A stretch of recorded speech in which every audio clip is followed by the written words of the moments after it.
What's up? How we doing? Everybody doing good tonight? Trying to find a good little something for the old playlist here. There we go. We'll go with tried and true. The tried and the true.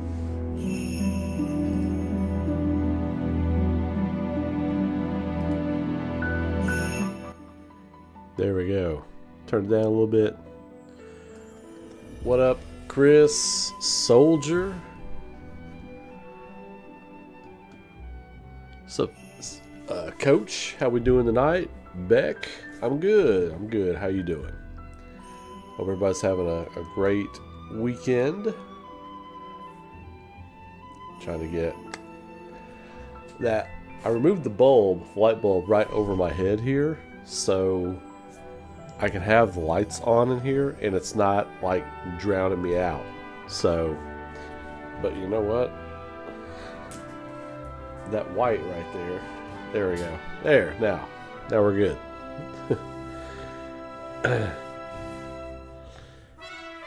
What's up, Rain? How we doing? It's been a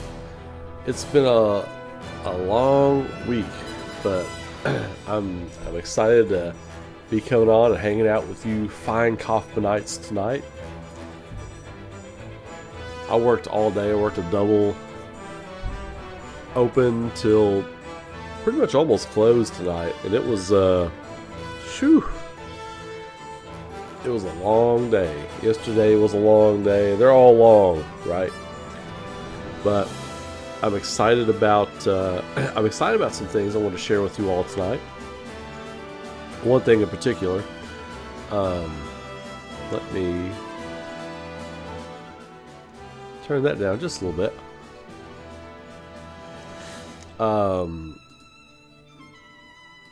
First off, what up, Zach? Of course you made it. That's right, gaming and chilling. There you go.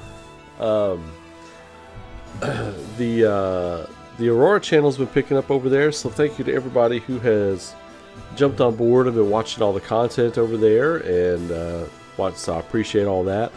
The fruits of the labors are starting to pay off, and going to show what we've been working on very soon. December 22nd, we may or may not be showing a brand new trailer for everything I've been working on. Everything that I've been working on, all the new animation, everything else, brand new trailer dropping on December 22nd for the show that kind of relaunches for ARAURA in January. December 22nd, the trailer. And then January, the show is kind of relaunching. And not just like a rough cut pilot episode, like a whole finished episode. Like, this is the look, this is the finish. And we've got like a really, really big surprise. Oh, I've got a really big, I keep saying we. I'm the only one working on this right now. So I'm the only one doing animation. I'm the only one painting backgrounds and doing all that stuff. So I'm the only one working on it right now. Hoping that changes soon, but for right now it's just me. But everything I've been working on, everything I've been doing, everything I've been putting my time into, it'll be shown on December 22nd, where I'm putting a new trailer out. And then for the show relaunching in January, and this is not a one episode one-off, it is a season 1 trailer. So that has me very excited, and I'm really excited to share that with all of you all. So the passion project becomes a legit project, and we've got a lot more announcements to make in January and in February and in March. Like, we've got announcements coming the whole first half of next year. So one to be watching for is the song that we'll be using for the opening credits. Really excited about that. That's something that we put a lot of work into getting done and getting the deal done for the song. So be on the lookout. It's going to be a lot of cool, crazy, wild stuff happening very soon. So, but on that note, On that note, Game Awards this week. Game Awards this week. I am so pumped. So pumped to finally get this one in. And we're going to live stream on Thursday. I took the day off. So we're going to get started about an hour. I think Wednesday I'm going to come on with some hopes and some dreams and some bets for the Game Awards, just all in fun. We know probably most of the big things that are going to be there, but maybe there's going to be some surprises. You know, what the hell is that statue? You know, stuff like that. I think the statue could be Elder Scrolls related, but it's probably something else. So Shenmue 4. Are you serious, Chris? I haven't heard that. I have not heard that. KOTOR, that's almost a lock that they're going to show that at the Game Awards. But Shenmue 4, I had not heard that.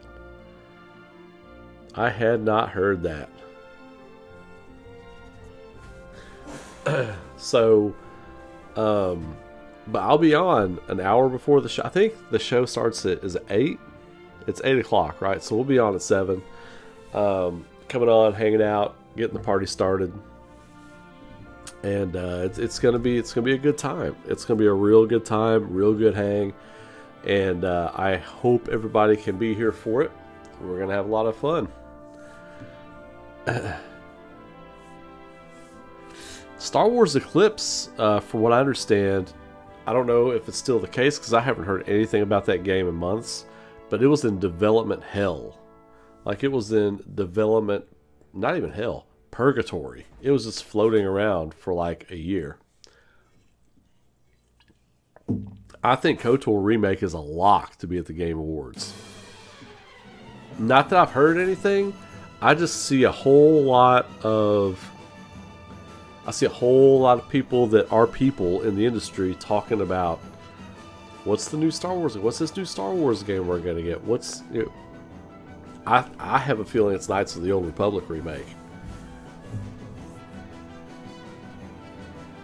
Yeah, Star Wars Eclipse not being shown because that game, it's got some issues. Oh, the head coach interview was this week? I thought it was last week. I was gonna put it out there in the chat.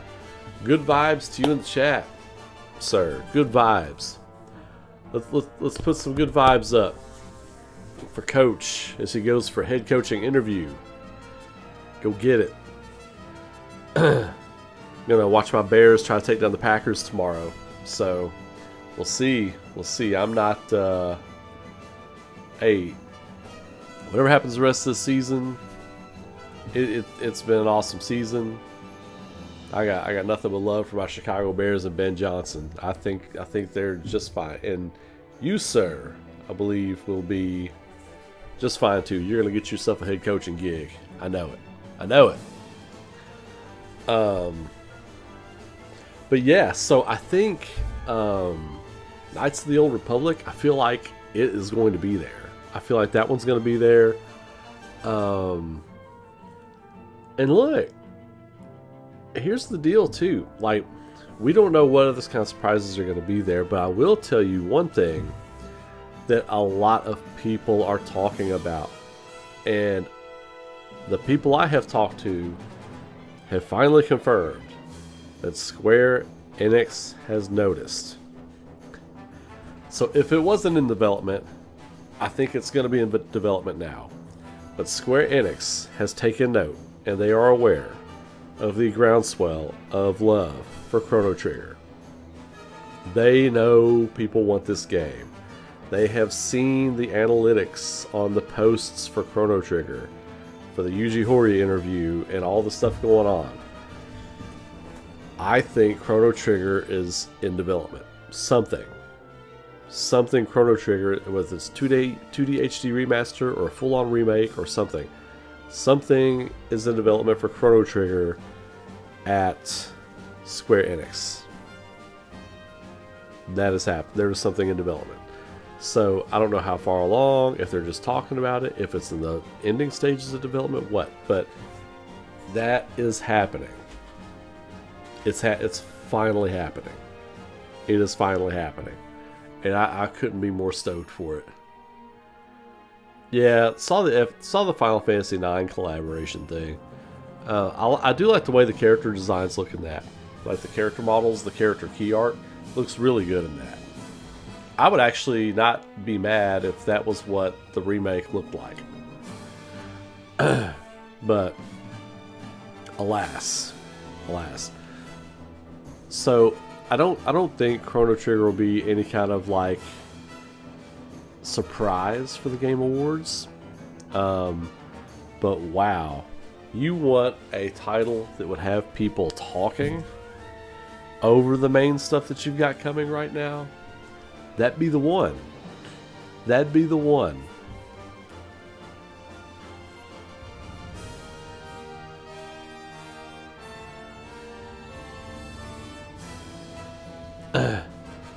Well, that was a mistranslation, Rain. That one was a mistranslation. There was a little something to that, but that was taken out of context and mistranslated. So, but that was what Hori was referencing when he said, "You guys are going to get me in trouble," like in the last thing they posted. So he's got to be careful. Loose lips sink ships. He's got loose lips. We love him for it though. But I've been thinking about a lot of, one of the things I like to talk about here on the channel is kind of like where we kind of came from as far as the influence of like games and stories from games and different types of games, different genres of games that influenced us, and stories and characters and soundtracks and gameplay and all this other kind of stuff that influenced our sensibilities as gamers. And this week I've been feeling real nostalgic about the gaming industry, where we've come from, where we're at, where we're going, and everything. And I've been really jonesing to play some classic games. And I was trying to get my PS5 controller to work with my emulator tonight. But I'm going to figure that out. I couldn't get it to link up, but I'm going to figure that out probably tomorrow. And this week I might play some classic games. I am going to play the Grand Stream Saga. I think I'm going to start playing Grand Stream Saga this week. I think that is definitely happening. I'm excited to get into that and do that. So I think that is definitely happening. But especially with it being Game Awards week, man, I'm pumped. I say we, but really me. I'm very skeptical, and not skeptical, but I'm very critical of award shows and all that other kind of stuff. And sometimes I can be a little hard-edged about things or whatever. I don't mean to be. It's just kind of my personality sometimes. But really, I just want to sit back and be a fan this week of the game industry and just enjoy all this for what it is. And just this is gaming's week. This really is. I mean, this week, this is gaming's week. This is more people than ever are going to watch the Game Awards this week, and they're going to see the industry, they're going to see the personalities, they're going to see the faces, they're going to see the people that make the industry work and run, and by developing games, by making stuff, by making these stories that we love. And I just really want to celebrate that this week. I just really want to kick back and enjoy the work that everyone put in this year. That's what I want to do this week. I want to be thankful for all the people, all the artists, all the creators, musicians, coders, producers, directors, everybody, fans that just make the industry what it is. I just want to really celebrate that this week. I think it's a good week for it. I just want to sit back and be a fan this week. Really, that's what I want to do. I want to just appreciate everything we're going to see this week and just be lost in the ooh and the awe of whatever surprises we get, and just really be a fan this week. I just really like for the Game Awards, we're going to make content. We're going to talk about stuff. And, you know, we're going to do what we usually do here on the channel. But I really want to feed on those vibes this week. Those good vibes. Those good fanning out vibes. And fan how you want to fan, of course. But, like, I just want to really just feed on those vibes this week. The Game Awards, the gaming community, all that stuff. No matter who wins what, I don't care. I mean, I do care, but I'm not going to get bent out of shape if Expedition 33 doesn't sweep, for example. I'm not. Yeah, I just want to just really enjoy everything this week. And, you know, I like with the Resident Evil stuff, Gamescom and everything, I saw your comment real quick. Yeah. The Gamescom thing, even Tokyo Game Show to an extent. Tokyo Game Show had some cool stuff, but it wasn't what I thought it'd be for Resident Evil. But I just want to sit back and enjoy what's enjoyable from the Game Awards. And there's going to be a lot of cool stuff this week to keep your eye on. There's going to be a lot of cool stuff this week to keep your eye on from different developers, different publishers, different personalities in the industry. Kind of keep your eye on this, keep your eye on that. The fact that they've got this huge demon statue out in the desert that's going to be like a thing. And they did this whole location, you know, what's it, go find it kind of like mystery box puzzle thing this week with the coordinates for the thing. That already tells me they want to have some fun. They want to have some fun, you know? And I'm all for, shocker, people in the gaming industry just want to have some fun. We've talked a lot about what we want this award show to be. And what if it's just fun? What if we just have fun? What if we just have fun? You know? What better way to celebrate the year that was and the year to come for gaming than to just have fun with its awards show? Have a good time, you know? At the end of the day, that's what it's all about. And I really hope they nail that down at the show. Because I just want to have some fun, man. I want to enjoy these vibes and be a fan this week. But yeah, Gamescom was a dud.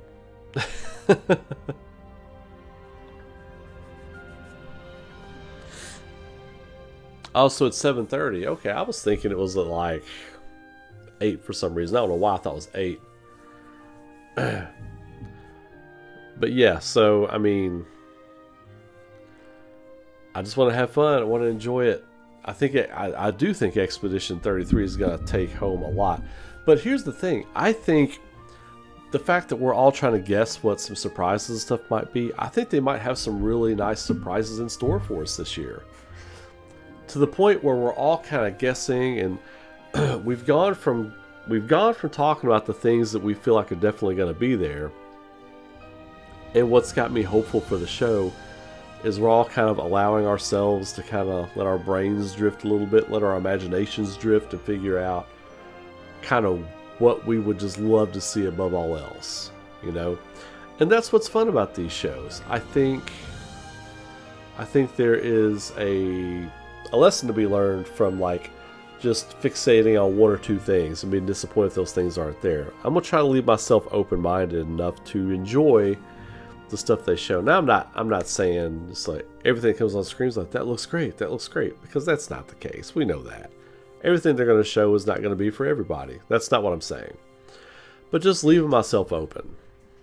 Like, if they show something I wasn't expecting, and then the thing I was expecting isn't there at all, well, I'm not going to poo-poo on that. I'm like, hey, look, what I wanted to be there isn't there, but you know what? There was a lot of stuff I didn't think was going to be there, or wasn't even thinking about, and boom, they showed it to us, and that's awesome. Like, I just want to enjoy those things. Yeah, exactly, Beck. Exactly. So, that being said, Final Fantasy VII Remake Part 3 is definitely getting shown at that show. That being said. So, but yeah, I mean, do we get Expedition 33 DLC? Do we get, you know, I don't know, what's another good one? Do we get my Battle of Olympus remake? Do we get my Battle of Olympus remake? That's the question. That's the burning question.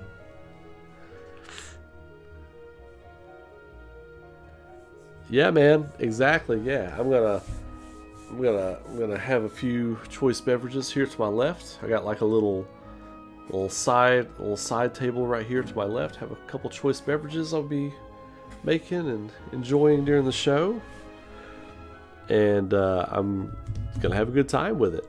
I think the one thing I want to see them do is just less on stage talking about stuff. And another thing I don't need this year, I don't need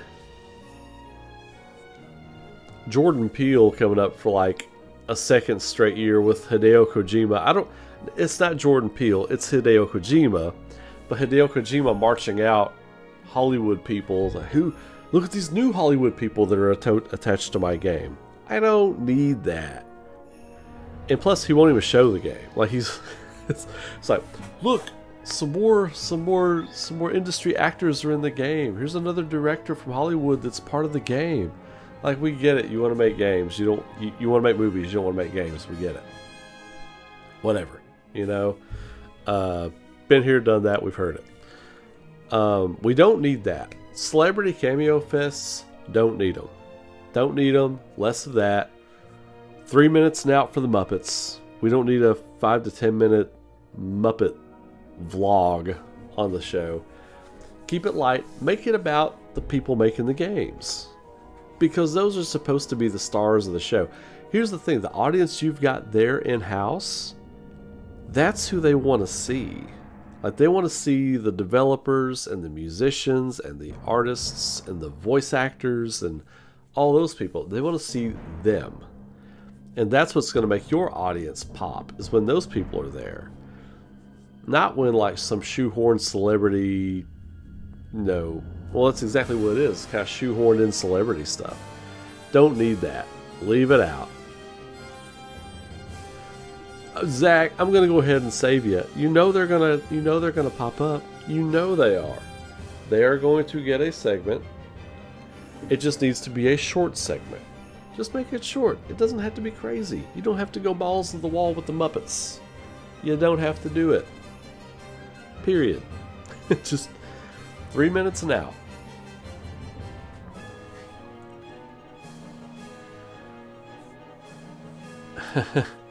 To Ken. I remember in between shots, with all of us in the back around the PlayStation playing Tekken. Tekken? Why are you playing Tekken? Who's Ken? Why are you playing to him? I don't understand what you're saying. Oh, you mean Tekken? Oh, okay. Get off the stage. Oh, you mean Tekken? Get off the stage. Get out of here. Get out of the stage. Go. Get out of here. I don't want you here. Get to the chopper. But yeah, but here's the other part of that. The other half of that equation is Vin Diesel's like a legit nerd. So Vin Diesel being there was cool. You know he knows his stuff. You know he knows these things. But then you had someone else up there who didn't. Who obviously didn't. You know, it just drives me nuts. Prince of Persia remake? Devil May Cry remake, man. I think the Devil May Cry remake would be dope to see. Now, look, the Devil May Cry, I keep talking about like it's factual. I feel like they're making it.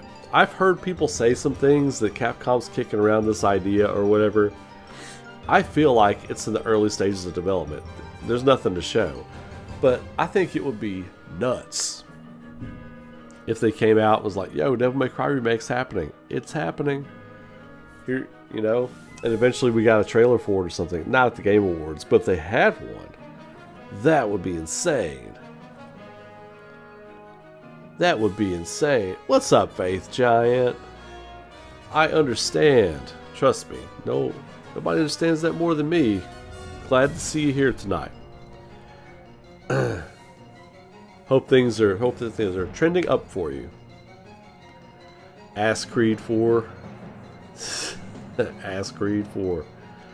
Well, Assassin's Creed 4 is dope. I love the naval battle stuff in Assassin's Creed 4. Black Flag, right? Black Flag? Because Rogue was its own thing. It was between 3 and 4, right? That was the Kenway saga. But then Assassin's Creed Black Flag was super dope. Like, Black Flag was incredible. I loved that game.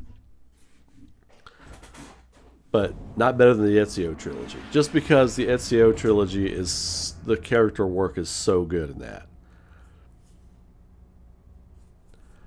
Dude, March 4th, that would be dope. Like, Assassin's Creed 4 remake, March in. That would be awesome.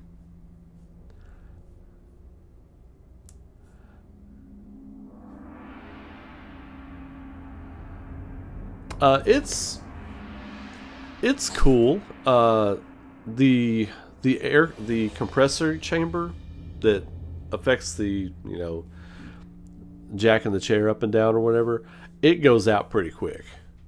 Like, of course, I'm a bigger dude, and like most of the time I spent in this chair, I was about 250 plus. Now I'm 225, 230. I've lost weight, so I'm not as hard on the chair as I used to be. But you'll want to get these little arm pads you can get, because these armrests on the chair wear out pretty quick. But yeah, you can soup it up. I like it. It's comfortable. I chill in it all the time. I've had this chair for about 4 years, I guess. But yeah, it's fine as far as like chairs like this go.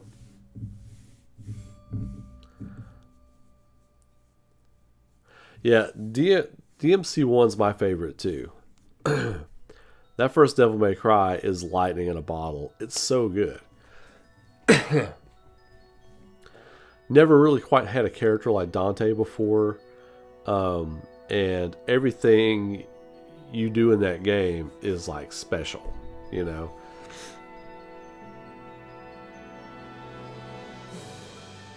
Fell apart? Yeah. I think it just depends on which box you get, Like, sometimes the quality's good, sometimes it's not. I've had this chair for, like I said, about 4 years. And I've had to do some fixes and stuff on it, but it's not bad. It's not bad. I'm going to grab me another drink. I've already burned through that drink. I'll be right back. I'm not even going to pause the video. I'm just going to be right back.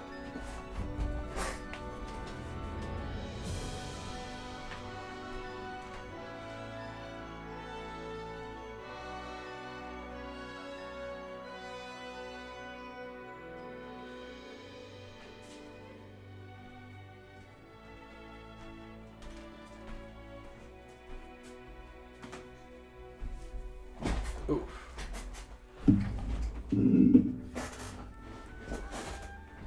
All right.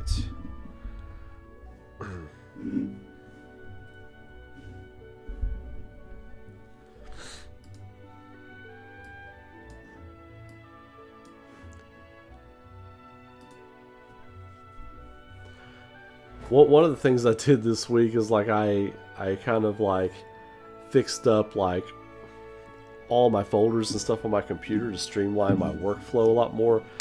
There was so much like just old images, old video clips and everything that were just bogging down my computer. I was like, my God.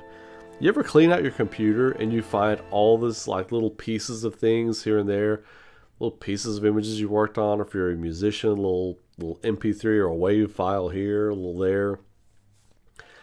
Videos I've forgotten I had saved in my documents folder. Just I had like 15 gigs of like old pieces of videos from old like YouTube stuff and everything that I forgot were even there. So yeah, that was pretty insane cleaning all that up. But I'm gonna go ahead and we're gonna do a little gaming tonight. Like, I'm gonna go ahead and hop in here. Don't know what I'm gonna play yet. I'm gonna pull up. I'm gonna find something over here to play real quick, and then we'll get that going. But excuse me. Yeah, I've worked all weekend.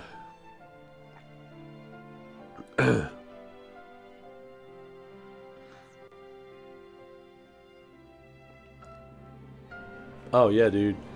Like Chrono Trigger. Like I thought about trying to get my emulator running tonight so I could play Chrono Trigger, but couldn't quite get the controller working with it. But I'm gonna figure that out. I think I can just hook my USB up to the computer and run it, but I thought to myself I might just go ahead and play something else tonight. So.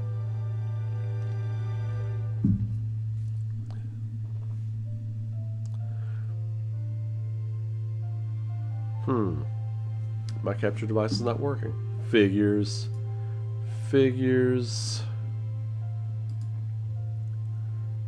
It figures. Hang on. I gotta figure this out now.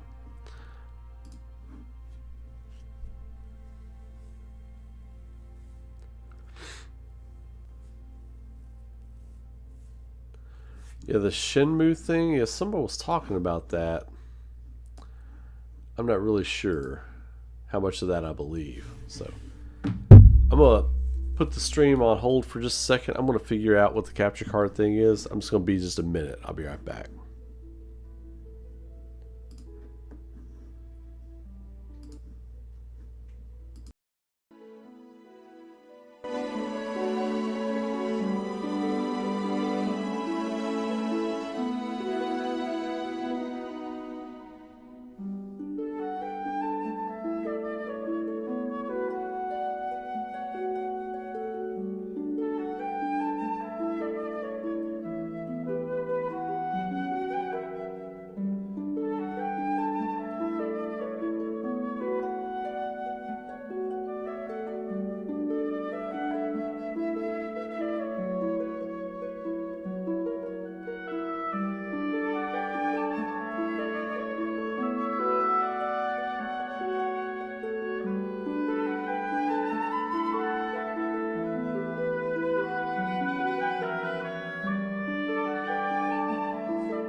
it working?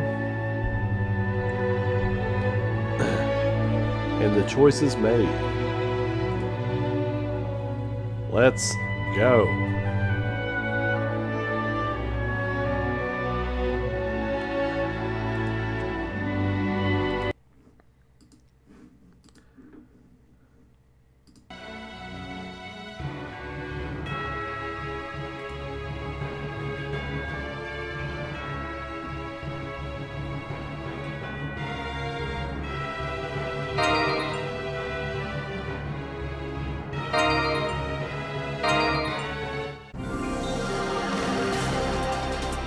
I love this game. Like, just the fact that it's Record Logos War, you're playing as Deedlit, and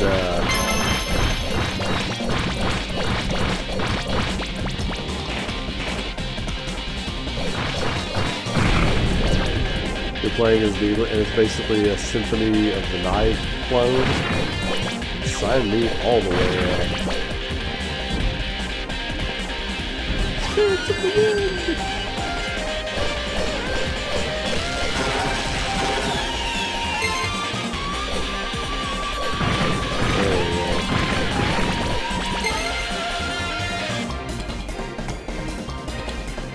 Oh, you can barely hear me?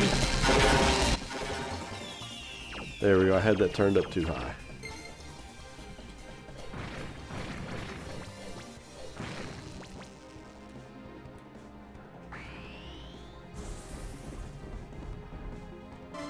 There we go. There we go. Okay. Let's see. 57 to 20.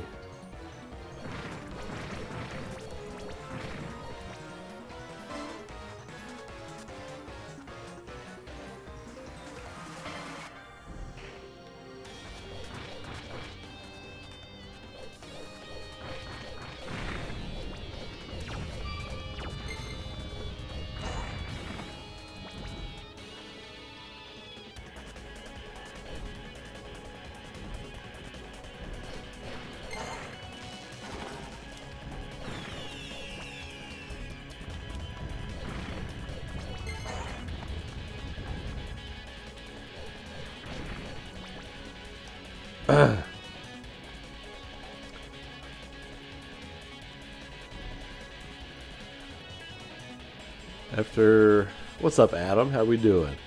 After F7 Part 3 comes, if it happens to not be good, will you ask Square for a remake of the original Final Fantasy VII? I don't think Square really cares about what I think. I don't know. I think when it comes to that point, I think I'll be kind of ready for new IP, I think, at that point. Like, Final Fantasy VII, I think, will have had its little bit of time for the remake. Now, I would like to see them continue the story and just finish Sephiroth off, like, at some point. But as far as, like remake that game again, or revisit the original storyline again, I think I'm kind of out on that.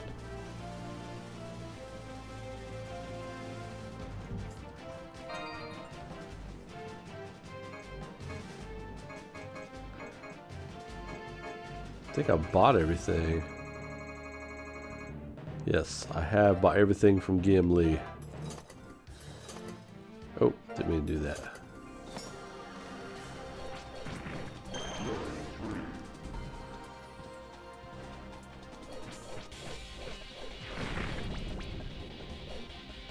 Nah, son. Nah, son.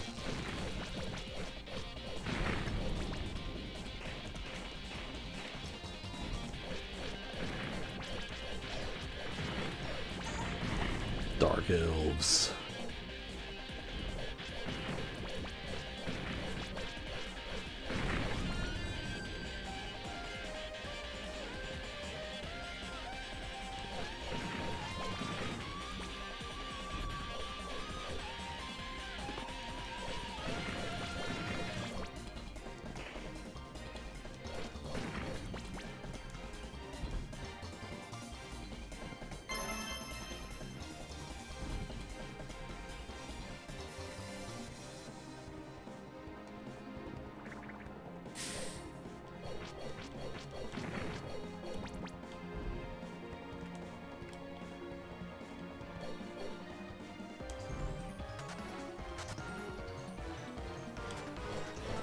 Oh, oh, lost him.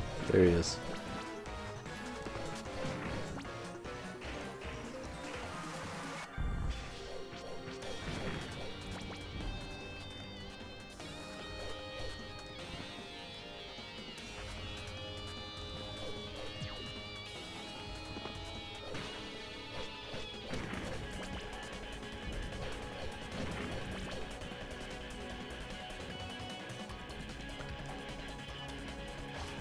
Oh shit.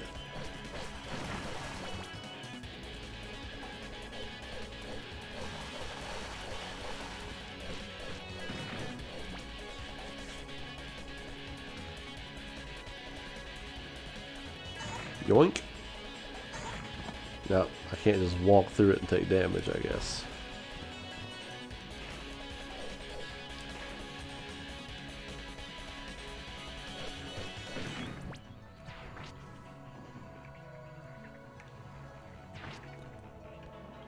Oh yeah, I'm not here for that tonight. Like, I'm just not. It is what it is at this point with Final Fantasy VII Remake. I'll read your comment, but what up, Weed Bear? What's up? How you doing? Disappointed there are good moments, but I'm disappointed. I'm 78% of the time playing them. Yeah, then I wouldn't play it. I mean, that's just kind of calling it what it is at this point. Square Enix isn't going to remake Final Fantasy VII again. They're not. You know, I mean, they're just not going to do it, man.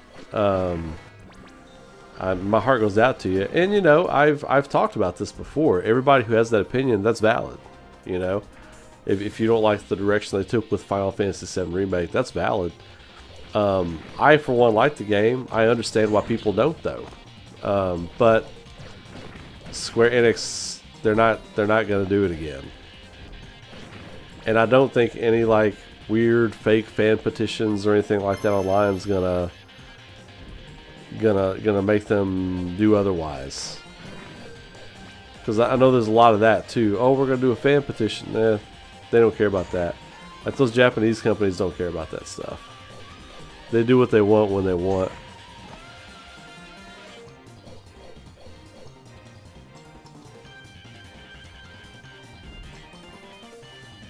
Ah, what are we doing?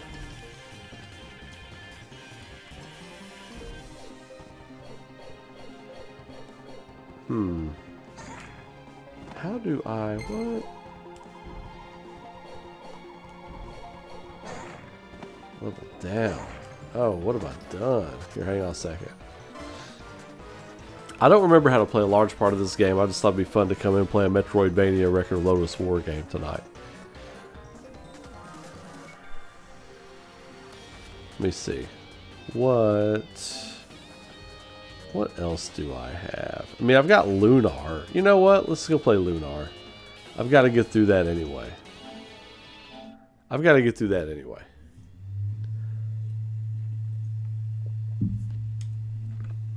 That was kind of a warm-up. A little Metroidvania warm-up. Yeah, Adam, you know, I don't know. I just want to keep the vibes good this week. You know, the Final Fantasy VII Remake stuff, I feel like that argument's over. We're coming up on the third game, and people can be passionate about it and not enjoy what they've played of it, whatever. But, I mean, don't do that to yourself, I guess. You know? So...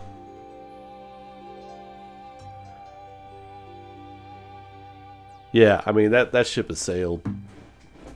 So, I've got a couple of buddies in my personal life, like my face-to-face personal life, you know, that every time we get together, have a drink or whatever, they're like, man, I just can't believe how bad FF7 Remake is. And I'm like, man, I don't want to talk about this right now. Man, I don't want to do this right now, you know. Yeah, at this point we're 66.6% of the way down the road and out the door on this thing, and it just kind of is what it is at this point. No more beating a dead horse. If you don't like it at this point, don't play it. You know, that's what I tell them, you know, and that's not me being rude or mean or dismissive. It's just, you know, life's too short to beat your head against the wall for 10 years about not liking how they remade a game. So, I mean, and it is the game. I'm not dismissing it. I'm certainly not dismissing it, because it's like one of the most influential, if not the most influential video game ever made. But, you know, it's just kind of one of those things where, you know, you have to know when to cash your chips in, you know. They're going their direction. They're putting their head down, going in that direction, and it just is what it is. You're either on board with it or you're not. And I know a lot of people that aren't, and they don't like when I talk that way. But, you know, it's one of those things where you get to a point in your life where you're busy enough. You're like, I love talking about the things I love. I don't want to waste time talking about the things that I don't, you know. I love Final Fantasy VII Remake, and my point is, like, I don't talk about things I don't like, you know. Like, plenty of games out there I don't like, movies I don't like, music I don't like. But I've got a saying, and that saying is, life isn't about, and it isn't about those that don't, it's about those that do. It's not about the things I don't like, it's about the things I do like. It's not about the people that don't like me, it's about the people that do like me. It's about all that kind of stuff. And you can be, you know, constructive criticism and all that kind of stuff. You can have those things, and that's good. But when it's a clear-cut case of this is what they're doing and that's it, I don't feel like that's worth arguing about at this point anymore. You know, everybody's got their tier list of things. I've got my tier list of things I want them to work on, but I kind of put it out there once and then that's it. I don't, because they're going to do what they want to do with it. You know, at the end of the day, it's their story. They can develop it or butcher it however they want, depending on your point of view. But I don't know. I say that to kind of try to save people time. You know, time is precious. Time is precious. Life is precious. So it's way too precious to be wasted on just things you don't like, you know. But at the same time, your opinion is valid. But my point is, it's not going to change what they're doing. We've seen that, you know. I think the reaction to the first game did change what they were doing narratively in the second game, but now they're set. I mean, there's no change in what they plan to do now. I thought Rebirth was great. That's fine, and you don't have to agree with it, Adam. That's fine. See what I did there? I'm not going to argue about it. It's just, life's too short to argue about these things, you know? I love you. I think you're cool. I think you got a great mind and everything. And other people who disagree with me too, or disagree with Square Enix or whatever. I just, you know, I think you do. Here's the thing. I think you do this YouTube game long enough where you kind of. I found that the first 4 or 5 years I did this, 70 to 80% of my time was spent just arguing and disagreeing with people.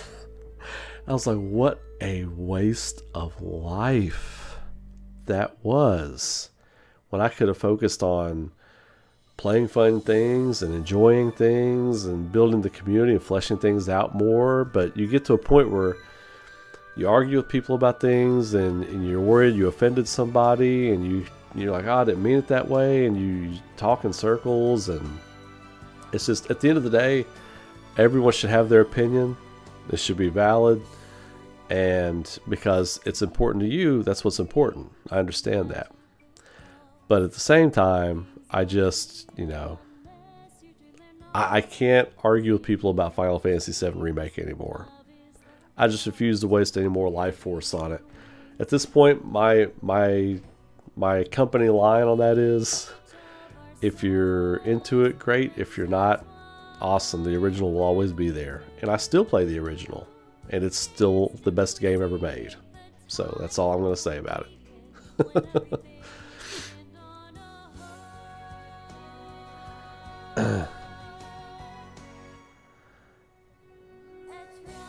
No, I'm not saying you are, Adam. I'm not saying you are. But it's just my stance on it from here on in is like, I'm just going to talk about the things about that I like, because I'm not going to be able to change any of the stuff that I don't like. Like, I thought that Zach was a big waste of time in the second game. Like, just a big waste of time, and it was only there to shore up the ending of the first game, which was only there to keep us talking for 4 years while they made the second game. So it was like this whole mess that was unnecessary. But I've said my piece about it. Nothing's going to ever change that it was there. They're not going to go back and wipe it out because this guy with 5,700 subscribers on YouTube didn't like it. So it's just like, at the end of the day, it's like in the cosmic truth, the cosmic truth of all of reality, it's small potatoes. And I just don't want to go that route anymore. Like, we can have a conversation about that stuff, but we have had the conversations about that stuff. I guess that's kind of my point. We've had not you, but I have had the conversations about this stuff on this channel, and everybody in the chat, we've all been up and down the road on this stuff, and it's just, Final Fantasy VII Remake will always kind of live in this weird spot in gaming history. Final Fantasy VII Remake Saga will always have this weird place in gaming history as a very polarizing title, right? Some people love it because they love the original, and they love seeing these characters realized and fleshed out and all that kind of stuff. Some people love it just because it was the popular thing and whatever, and some people hate it for different reasons. It's always, I think, the truth at the end of the day, when history writes the story on Final Fantasy VII Remake Saga, it's super polarizing. Not in the way that The Last of Us 2 or other games like that were polarizing, but it's polarizing because one group of fans are going to love what they did, trying something different with the story and changing the story to a degree. And then another part of the fan base hates it because of the same reason, right?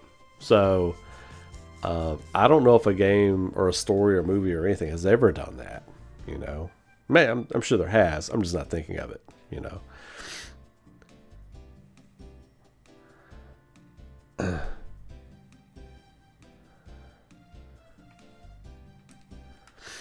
But at the end of the day, I think it will just be a remake of the original game. If I had to guess, I would say that it was originally slated to be 2 games, but they found a way to squeeze 3 games out of it. I mean, that's a very honest Square Enix critique right there.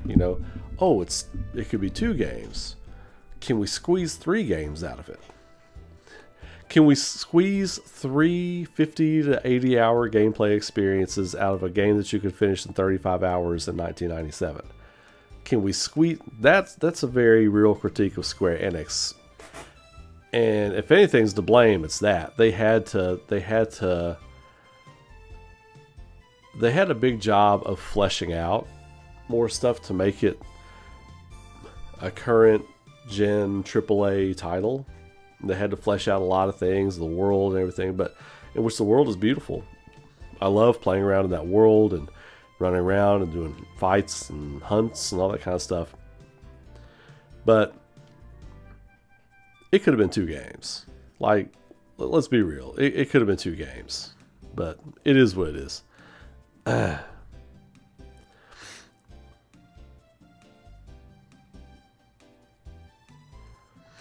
Well, yeah, and at the end of the day, it's just going to be a remake.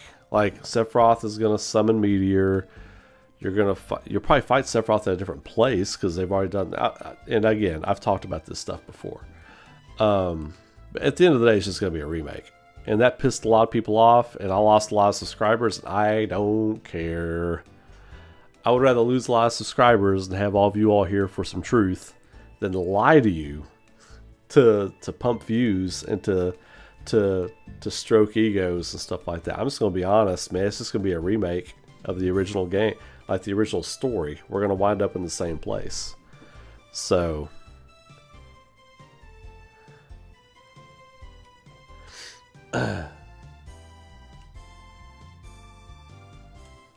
Can you all hear the game? Let me see real quick. I think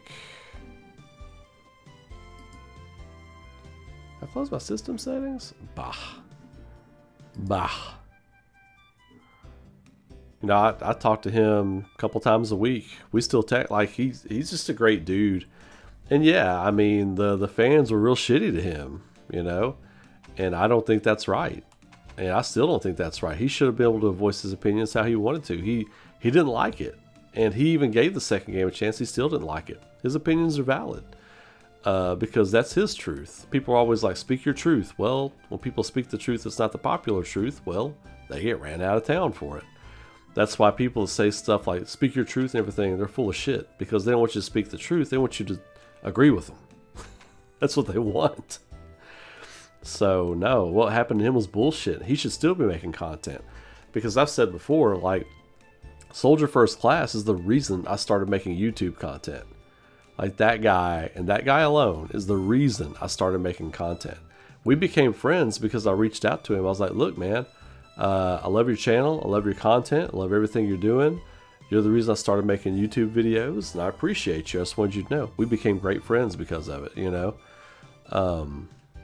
But yeah, like that was nonsense what happened to him. And it just shows, you know, I love our fan base, but there's a dark 5 to 10% of this fan base that is just, you know, so full of shit, you know. It's so negative that it sucks, you know. But you gotta deal with those people too, you know. I think that was just the prison area I was in. Well, I'm trying to get to the base level because I feel like there's something I'm missing down there. Okay, good. This is where I meant to come. Okay. So this right here, that's the way out. All right. Fishing village of the land is west. Okay, yeah, that's where we're trying to go.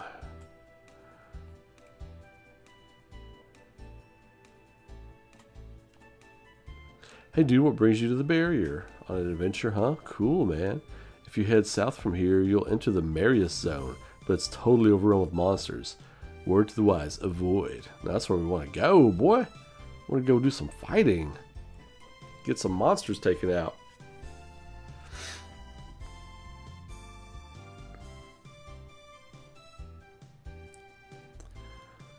All I'm saying is I know a lot of people who have never played OG FF7 and only FF7 Remake and Rebirth, and they love it. Yeah, for sure. I mean, I know a lot of people like that. Yeah.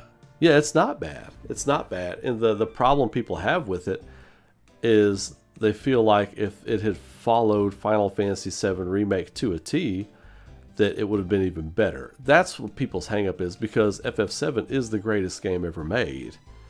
And if it had followed like FF7 to a T, like you could still expound upon the characters and all the other kind of stuff, but without all the gobbledygook and all the nonsense that's in there, you know. It would have been even better than what it is. I think at the end of the day, a lot of old school fans just feel like it's a missed opportunity to make something even better. That's what I think, you know, people like Adam and other people think, and you know, maybe they're not wrong, but we'll never know. That's the thing. And you know, this is something we can talk about. I just, you know, I don't know. I think there's a positive conversation to be had, and I think there's a negative conversation to be had. And what Adam was saying isn't negative, but it's like, I don't know. I guess I'm just like, I'm kind of like, what's done is done. I think that's kind of where my attitude is right now. What's done is done. And again, those opinions are valid. I just don't completely share them because I'm like, well, I still love the remake saga. I think it's great. It's not the OG game, but the OG game, for me personally, a lot of that was where I was in life when I played that game. And a lot of it spoke to me for what it was at the time. There is nostalgia to play as well, but there are numerous factors, and it's When you've got lightning in a bottle, you can't pinpoint one thing. Final Fantasy VII, the old game, was lightning in a bottle. It was a zeitgeist. Just like with Expedition 33, you can't put your finger on any 110 or even 20 things that game does right that makes it so special. I remember, and I actually talked with him about this, Chris Sabat, the voice actor for Vegeta. He, in Dragon Ball Z, if you're not an anime fan, you're not going to get these references, so apologize. But I remember when Full Metal Alchemist was coming out back in the day, just the first series, not Brotherhood, the first series, and it was amazing. And he had this fantastic quote. He was being interviewed, and he said, somebody asked me, was like, what makes this series so special? Why are people who don't even like anime, who don't even watch cartoons or anything, watching this show and just loving it and just shedding tears at the story? Like people who've never watched anime and never watched another anime after it, and people who only watch like real movies, and people who watch like mafia movies and all this other kind of crazy shit. They would have never touched this, are watching this show on Adult Swim when it's coming on and weeping when things happen. Why is this so special? Why is it so different? He said, and this is one of the greatest quotes for me ever. He said, nobody knows. He said, because if anybody could figure it out, then everybody would be doing it. And that's why there's only one Full Metal Alchemist. It's one of one. And if everybody else could figure it out, then everyone would do it. Even the creators. It's funny because Full Metal Alchemist actually produced by Square Enix, right? So interesting enough. But again, Final Fantasy VII and Chrono Trigger to an extent was so good. You can't point to just one thing those things are that they do well. Let's say you do a 1-for-1 of Final Fantasy VII and remake it. Maybe it sucks. Maybe some of the humor and stuff is lost in the translation. We don't know. But I do know lightning in a bottle is hard. Zeitgeists of a generation are one of one. And if everybody could figure out what those games or those stories or shows or whatever did, then everyone would copy it. There have been imitators, but no one's duplicated it. Not for Final Fantasy VII, not for Full Metal Alchemist, not for the original Star Wars trilogy, not for the Lord of the Rings trilogy, not for any of the greats. No one's figured it out. No one knows how to do it, and that's why they're amazing. So, to an extent, I feel like that's part of the conversation here. And I love that quote from him. I use it in things, describing things that have inspired me all the time. I'm like, well, if anybody could have figured it out, everybody would be doing it. Guess what? Nobody figured it out. None of them. I've never seen an anime to this day that's as good as Full Metal Alchemist. And I watched a lot of anime. I'm making one. All this anime that's out now, and I would say this for games that are out now. Expedition 33 is the first game that's made me feel as deeply for characters that I did back in the original Final Fantasy VII. I've never felt as deeply for characters I did in that game as I do for Expedition 33. And those characters aren't even like real. You know? They're creations of Mael and Verso's mind. You know? But in Full Metal Alchemist to a degree too. Like these anime that are out now can't touch that stuff. You might like it. It's like, oh, this is what anime is now. But truth be told, this stuff can't touch that. It's not even a conversation. Period. You know? Because, again, what do we talk about with Expedition 33? That was written by people or a person who went through real things and found a way to portray that in a real way in a work of fiction. That's hard. That's hard. To go through those things and to find a way to communicate that through your story and have it reach people through your story, that's hard. Final Fantasy VII did that. Any kind of remake they made of Final Fantasy VII is just reproducing a better looking version of that original game. It's not really making anything new. That's my take anyway. People may not like that take, but that's my take. But anything you do, a remake, a one-for-one, a carbon copy of the story, a completely new take, or whatever, you're just casting reflect on the original game with better graphics. I mean, you're just making it look better and doing different things with it. But nothing, no matter how they did it, would ever be as good as the original game. Nothing. Nothing. Now, are there people that would want to see an attempt at that? Yeah, sure, but at this point, it's over. So, Weed Bear, appreciate you, brother. Get some sleep. God bless.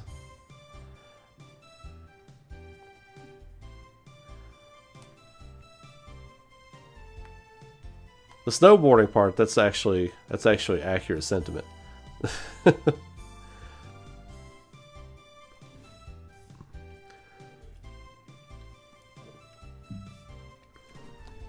You could do a one-for-one remake with the voice acting, but I mean these are just like small details. These are just small details to a bigger thing, and you know, again, but this is what I'm talking about. We're talking in circles about something that's never going to happen, which is I guess it's fine for the algorithm. I guess it's fine for retention, but it's like, you know, I think a lot of people stir these conversations up to keep their retention numbers high too. And I'm like, I don't care about those things. I care about your opinions and everybody's opinions, but just, I don't know, man. I'm not the type of guy that just likes to argue about stuff, you know? I'm just like, I'm the type of guy who's very cut and dry. Like, oh, you didn't like the thing? Oh, you did like that thing? Okay, cool. Yeah, awesome. Doesn't change how I feel about it. And my opinions shouldn't change how you feel about a thing either. We can talk about it and come to different conclusions, but I'm never going to try and make people try to agree with me. Like, I'll present things and we'll talk about things, and then at the end of the day, we can agree to disagree, and that's fine. I love finding people who disagree with me about stuff, because that's the spice of life right there, is all of us being different on things.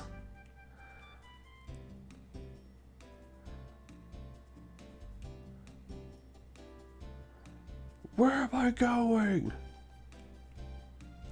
I want to go to land and fight the monsters.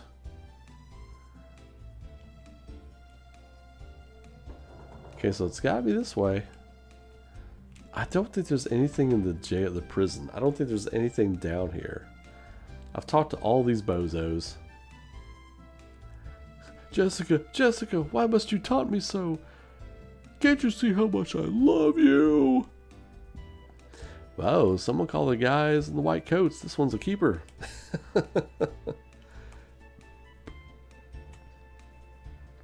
Come sample my wares when you grow up, kids. Tee-hee-hee. Oh, I didn't read this earlier. Wow, well, she's either selling drugs or selling her. Some guy in land is calling himself the Dragon Master and stealing food from the villagers? What is he, stupid? This is Kyle's territory, and the only people who steal here is us. No one has the right to steal from others. I've never seen anyone fight as skillfully as Lake. Lake. He might even be stronger than my boss, Kyle.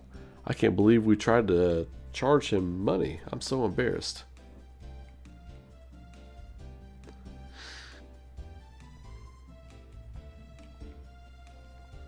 Kyle's the most fabulous boss a man could ask for. He has charisma, he has a keen sense of fashion, and he has a wonderful tan. There's only one thing wrong with him, but nobody's perfect, right? What isn't there to like about Kyle? He's so strong and so gorgeous. But he's a bad boy, and bad boys need to be disciplined. Breathe into the microphone. I heard the most fascinating stories over dinner last night. Our waiter was regaling us with tales of the great Dragon Master Dine.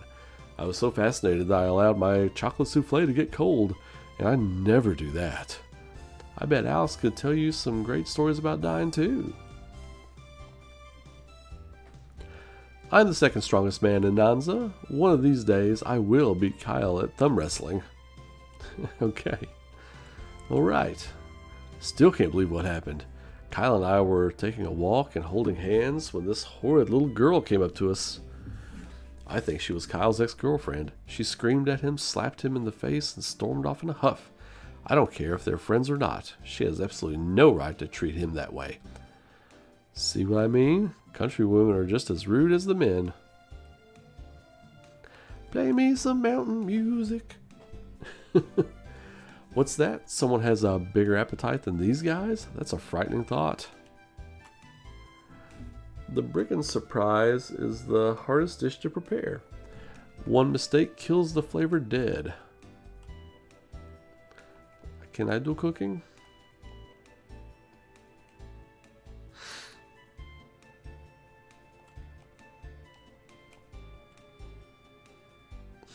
I am never seeing you children in my prison before. I am never seeing. That's a weird translation. I am never seeing you children in my prison before. Are you wanting to see the inside of a cell? We're on a mission assigned to us by Galleon himself. Throw us in jail and you'll answer to the Magic Guild. I am formally offering you to tour our prison. You are please going. What, is he supposed to be talking weird like that?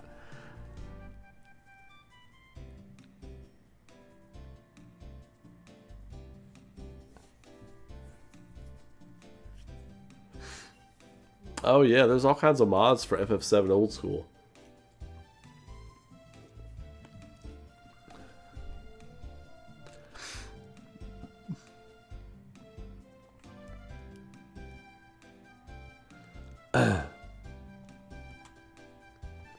Ready, set, hail!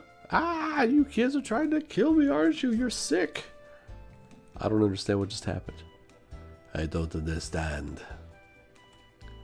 This is the boss's room. Pretty swank, huh? Now if you could... now if only we could get rid of that awful smell.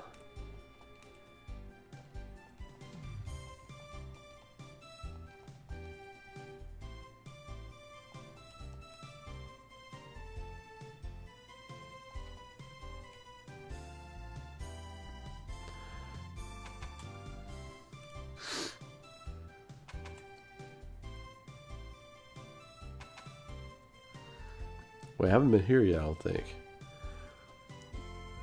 I just held her hand. Jessica, why are you so angry?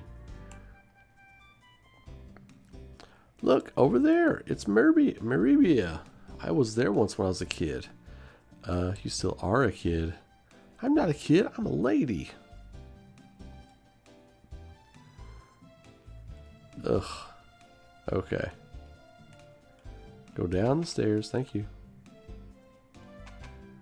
Wait, I think I need to try... The new Dragon Master appeared in land, but he's using his dragon to steal from the villagers. I thought the Dragon Master was supposed to be the protector of Althena, not a bloomin' fish snatcher. I can't think of a more heinous crime, Alex. No, I can think about a million.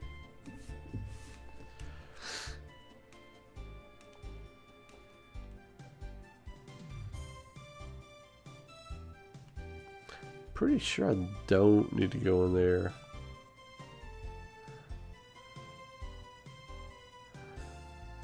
Oh, have I seen how he was stumbling toward the east tower with a mug of ale the size of my head? Let's go find him, Alex. Okay, so now, okay. There we go. Wait. East tower. Oh, wait, no, that's him. That was him in the upstairs. No.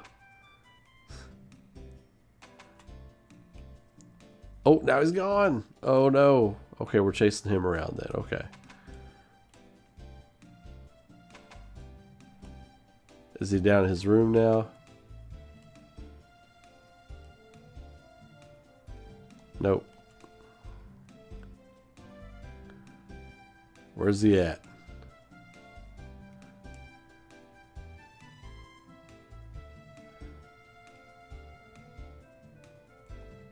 There we go.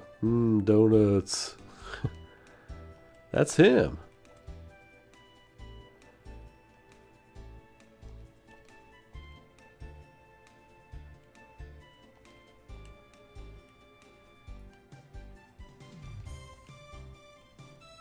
What the heck?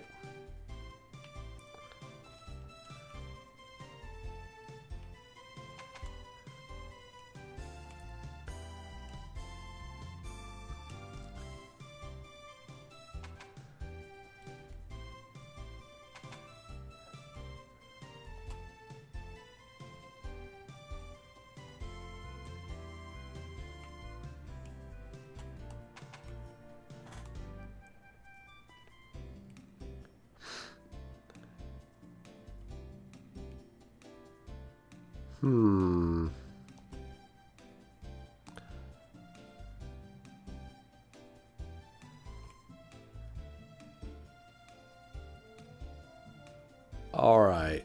What do I need to do next?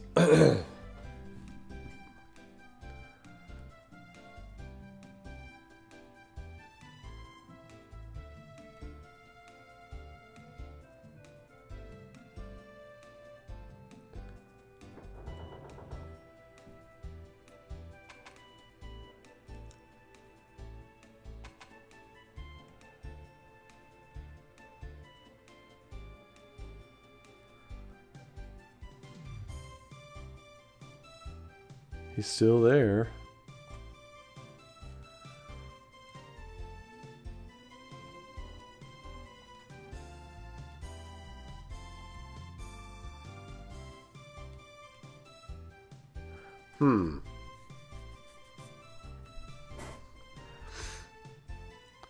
I did watch that 30 seconds. I liked it. You know what it really felt like to me? Like when I was watching the third person gameplay of Resident Evil 9, I was like, yo, this is what Resident Evil 1 Remake's going to look like. That was what I thought. I was like, man, this is exactly what Resident Evil 1 Remake's going to look like over the shoulder and everything.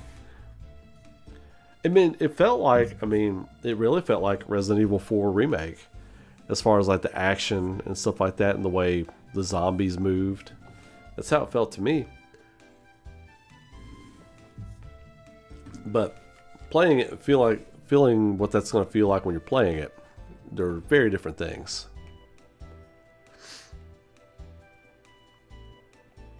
Oh yeah, these games are so special, man. I love them. Yeah, pre-show's at 7, 7:30 is the Game Awards. I think it's supposed to run till like 9:30 or so, or 10:30. It's supposed to run pretty late, right?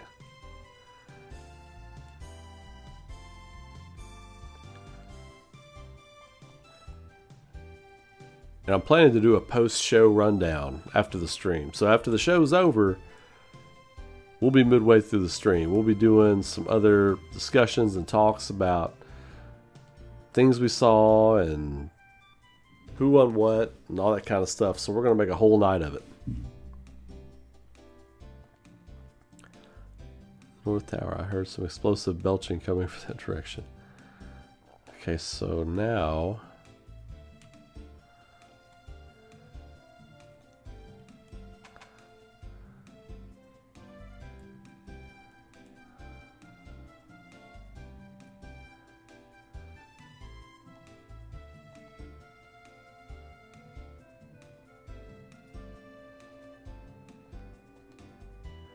if you find Kyle in the East Tower, maybe you could drop some hints about lowering his fees. Okay, okay.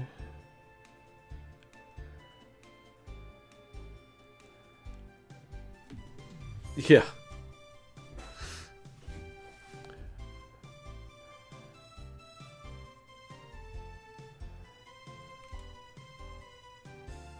Kyle never charges a fee for women and children crossing the barrier.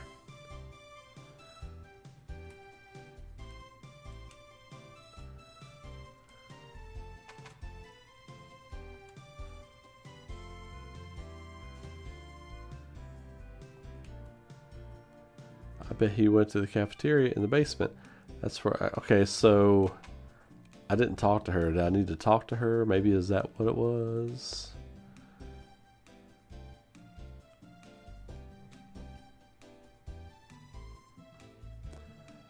East Tower, basement.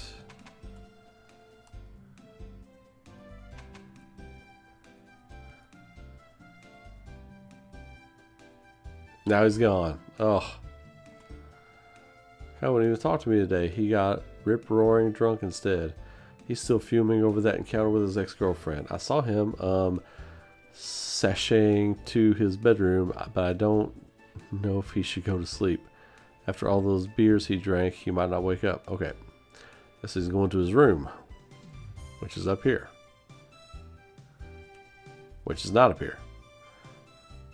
Kyle's finally asleep. Thank the goddess. When he gets drunk, he gets completely out of control. So we lock him in a jail cell until he tries that. I wish he'd stop arguing with Jessica and just admit how he feels for her. Alright, he's in the jail cell. There he is. Oof, ooh, my boss is most certainly wasted. He is becoming this way every time he's speaking with Jessica. I am wishing they would make up most happily and start boxing their tonsils.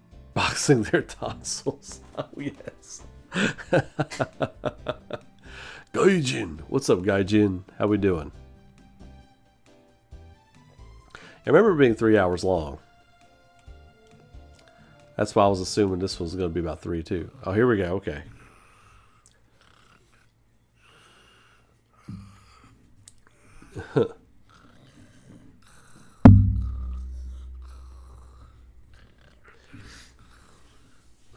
That's a big snot bubble. What a night. Kyle had himself another night of wine, women, and song. It's between you and me. I think I had a little too much of the wine. Women didn't complain.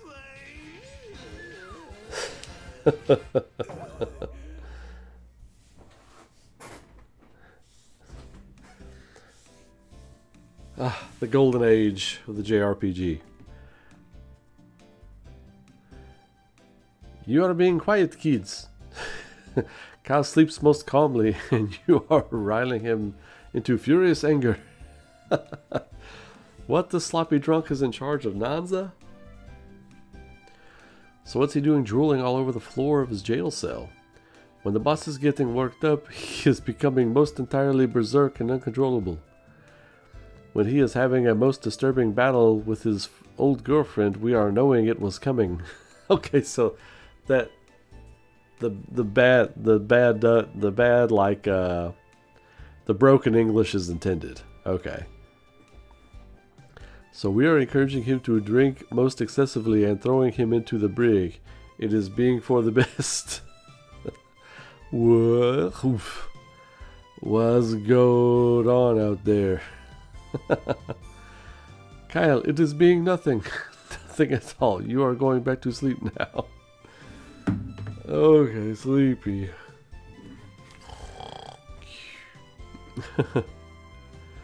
That was being too close. I will make you a deal. If you are not disturbing Kyle again, I am ordering the guard to open the west gate most swiftly. I am suggesting you accept my offer before I am throwing you into the cell with Kyle and devouring the key. Jessica was Kyle's girlfriend? Wow, I wonder if they still have feelings for each other.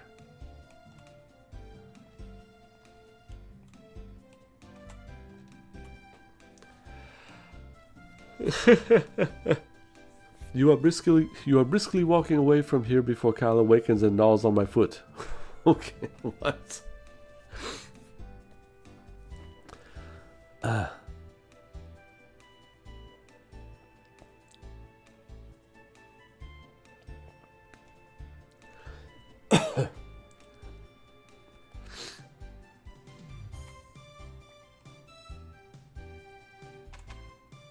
Wait a minute.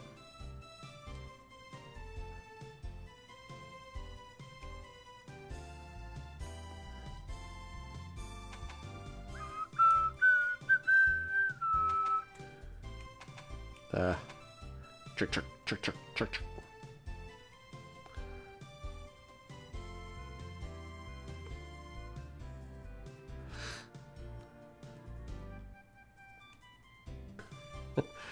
Why don't you run along now before you get us all fired?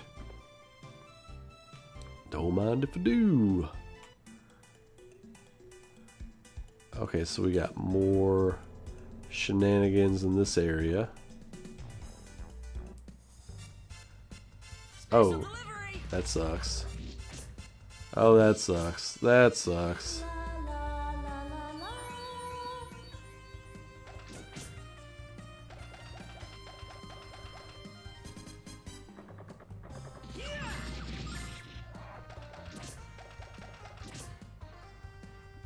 Here, let's see.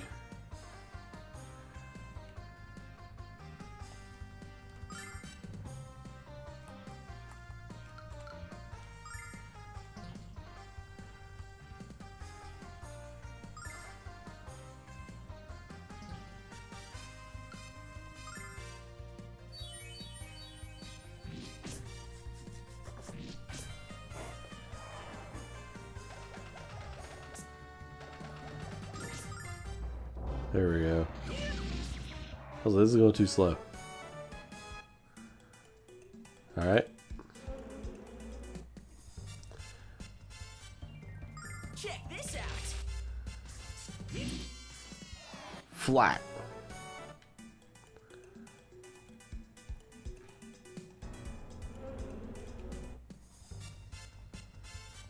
Check this out. Blah, blah.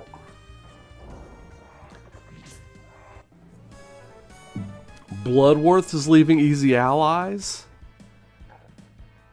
What? Man, they just need to... Man, I don't even know what's happening with that.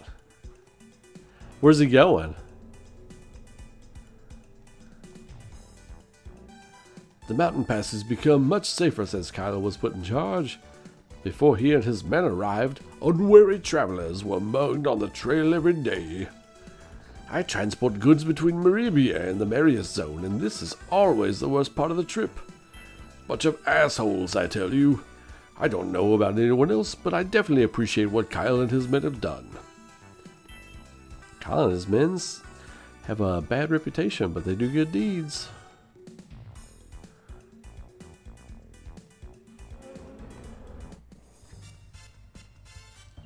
Check this out.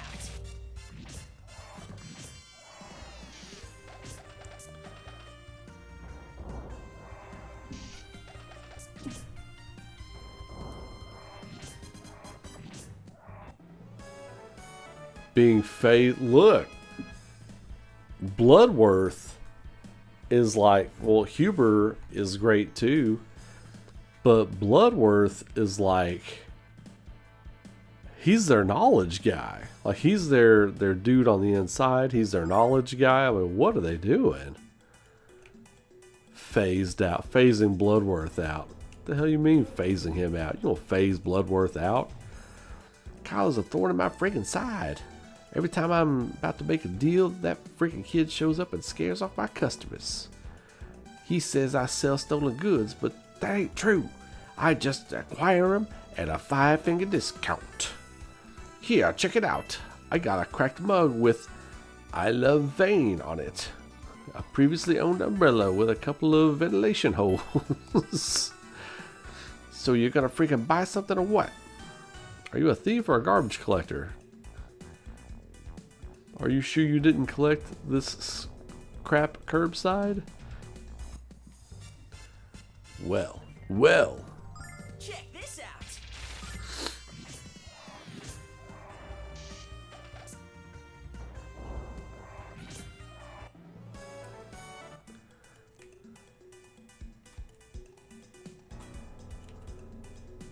Kyle's the best bandit, wealth redistribution specialist I know. I'm proud to work for him. This guy is proud to work for a thief? I don't get it. Wealth redistribution specialist.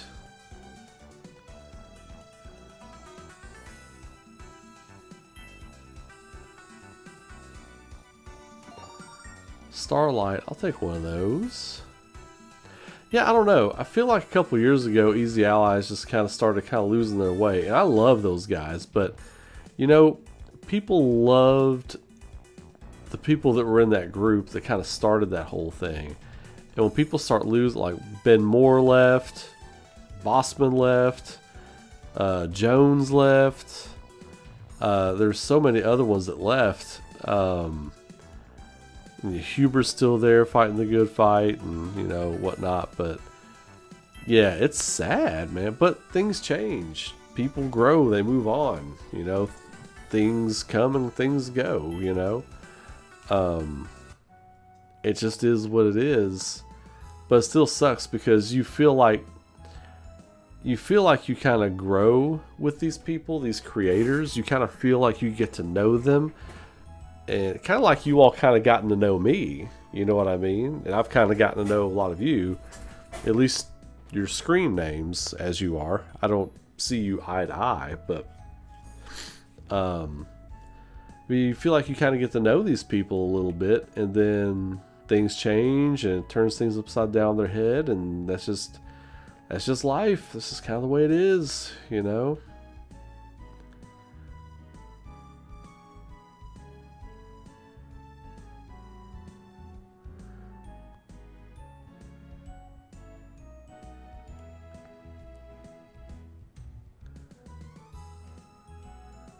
Nothing up here.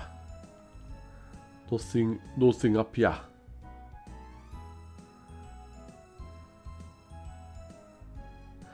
Ukyo Studios. I don't know what that is. What is that, Chris?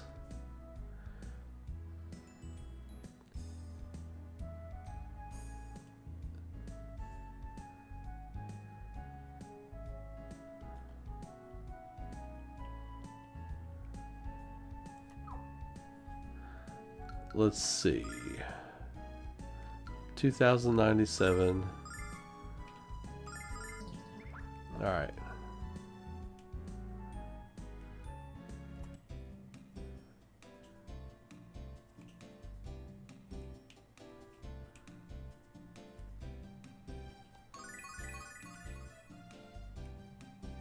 Just want to refresh the team, squad.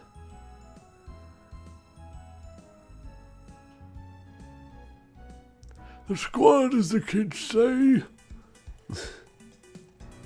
Come on, fly. Let's go. Check this out.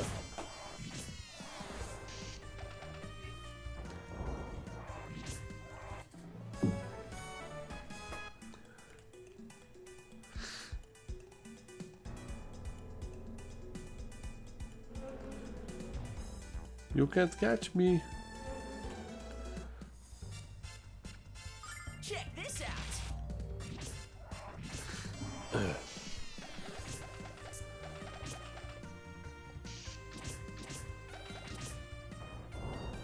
Well, it might be happening. Next year, Zach. I'll probably be doing quite a few shows in the Southeast next year, promoting season 1 of Aurora. Did I say season 1? Did I just let something slip I wasn't supposed to let slip yet? Did I just let something slip? Maybe.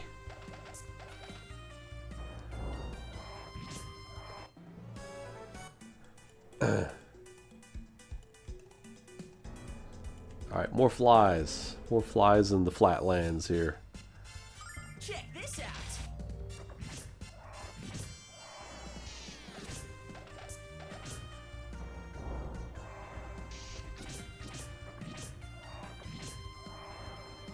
Yeah, Bradley Ellis kind of saw the writing on the wall there. I think he was mad. I don't know what the controversy was around that when they had, who was it they had on the show? And it was someone from the group he went to. It's something about the people didn't like the person or something because of things he said or something like that. I don't know. You know how shit like that goes. Internet's one big he said, she said kind of vortex. But like, so yeah, he didn't like that.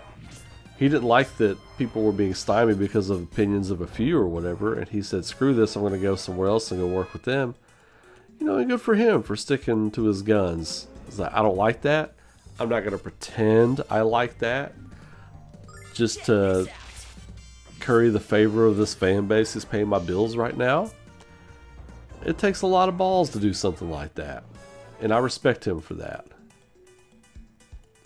I don't know the full details behind the personalities involved. I can't comment on that, but he stuck to his guns. He went with beliefs over money. He went with belief over money. I think more people should do that these days. Belief over trends. Belief over what echo chambers are saying. Stick to your values, whether people agree with you or not. And I guarantee you the Easy Allies people, they're still friends with him. I guarantee it. They just can't talk about him or look like they like him because they want to keep their patrons or whatever. But I guarantee they're still friends with that guy.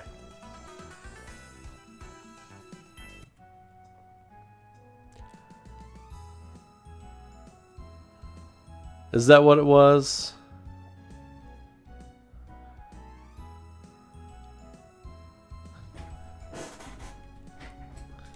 Hey, if Australia comes calling, Beck, if Australia comes calling, I'll be there. I would love to come to Australia. I've always wanted to go to Sydney and spend about a month there. I've always wanted to do that. Here in the next few years, me and my wife want to do some world traveling, so Australia might be on the list. Especially if big conventions start like offering me spots to come out, then I'll definitely be doing that. Check this out.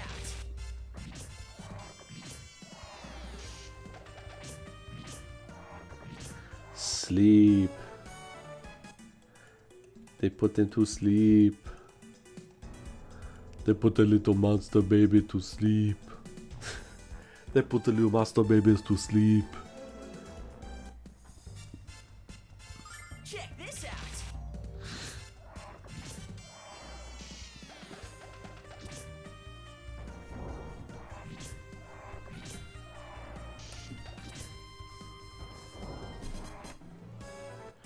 Right.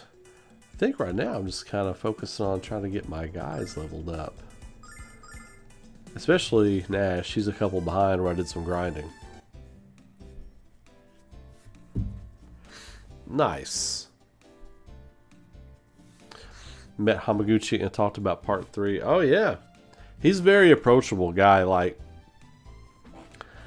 I got to meet him and Kitase, and it was a wild experience. It was like one of those personal experiences I'll always just kind of keep with me, you know, because it was kind of, I don't know, it was nice. Anyway, like, he's a very cool guy, and it's like I said in my stuff last week or whenever it was I posted that stuff.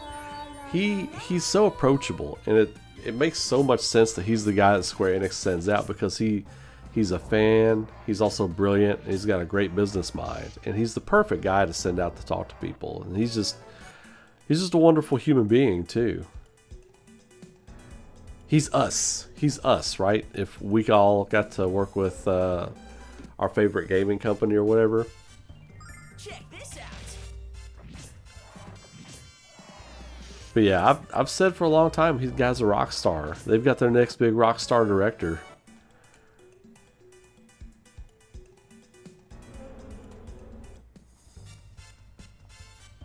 Check this out. Nash burning up all of his mana points.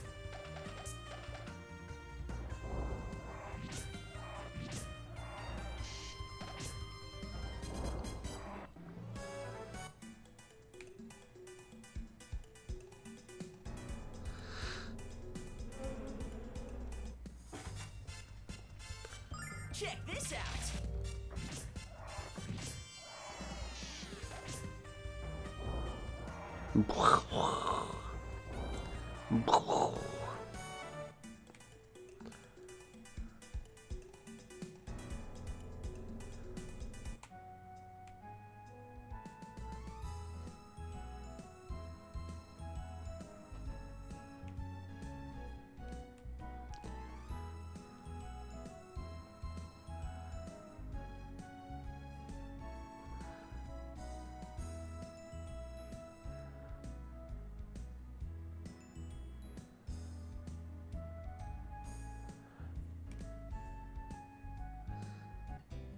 Oh, that's a cool experience, man. That's a great story. Yeah, man, he's super nice.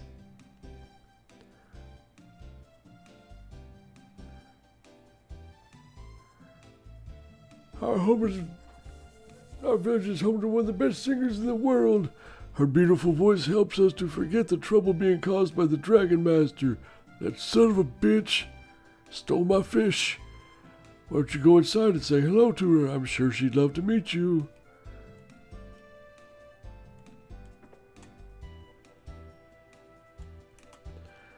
Hello there, welcome to land. The villagers are depressed because no one can go fishing, so I've been singing songs to cheer them up. Would you like me to sing for you too? Definitely.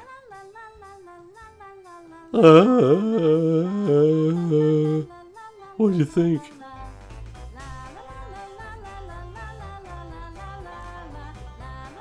This is so weird. This songbird of our generation here.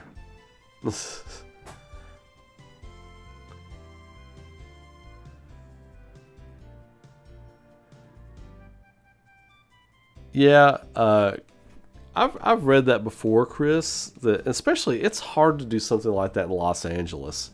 Like you don't have to be in LA or New York or anything like that to do these things anymore.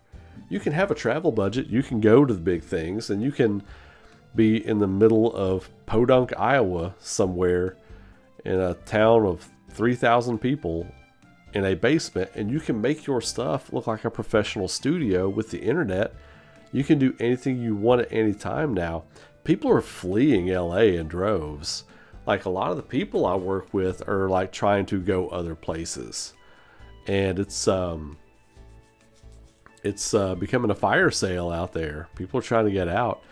But because of the overhead, it's so expensive to run a business out there. And Easy Allies has kind of fallen victim to that, I feel like. And plus, you know, over time, people want to do different things. They want to go in different directions and just natural growth, you know. It's sad, though, because I'm going to share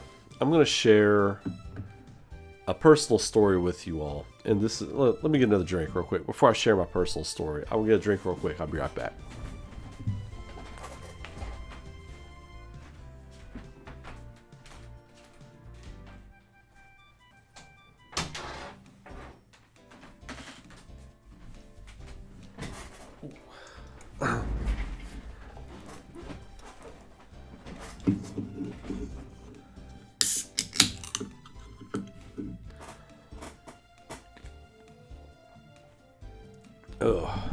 So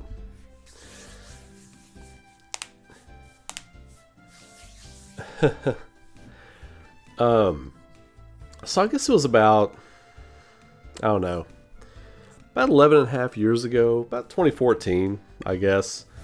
I would just be kind of sitting around my house or my apartment. I wasn't married, hadn't met my wife yet.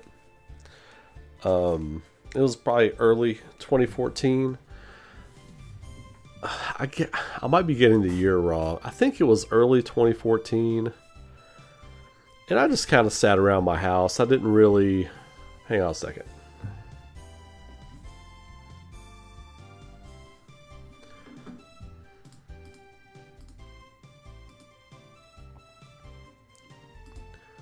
There. See if that helps my signal. My signal was pretty bad for a second.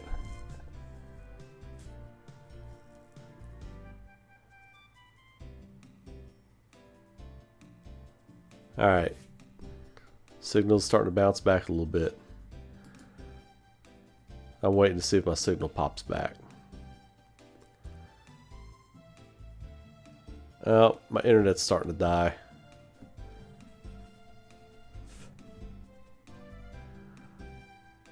Okay, I think we're probably okay. So, alright, so I'm going to share a story. I guess it's about 2014. Like, I would always watch like game trailers and stuff like that. I was living in my apartment and in Lexington, and at night I would just kind of get off work late, come home, and just kind of watch whatever content GT Time had put up for the week, which was game trailers before it shut down and they became Easy Allies.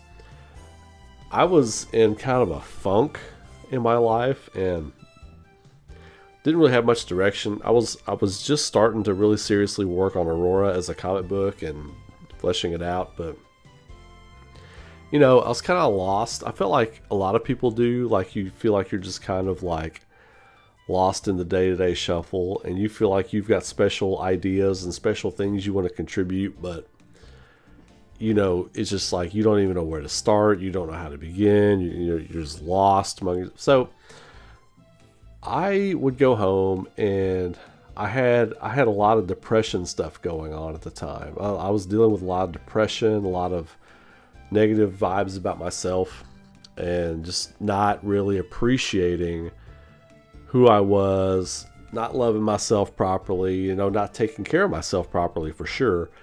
And a lot of things had just been kind of steamrolling on me. But GT Time was one of my escapes. I would watch GT Time, and I just loved watching and feeling like I was hanging out with them. And it was my first kind of like introduction into how special like content creation could be.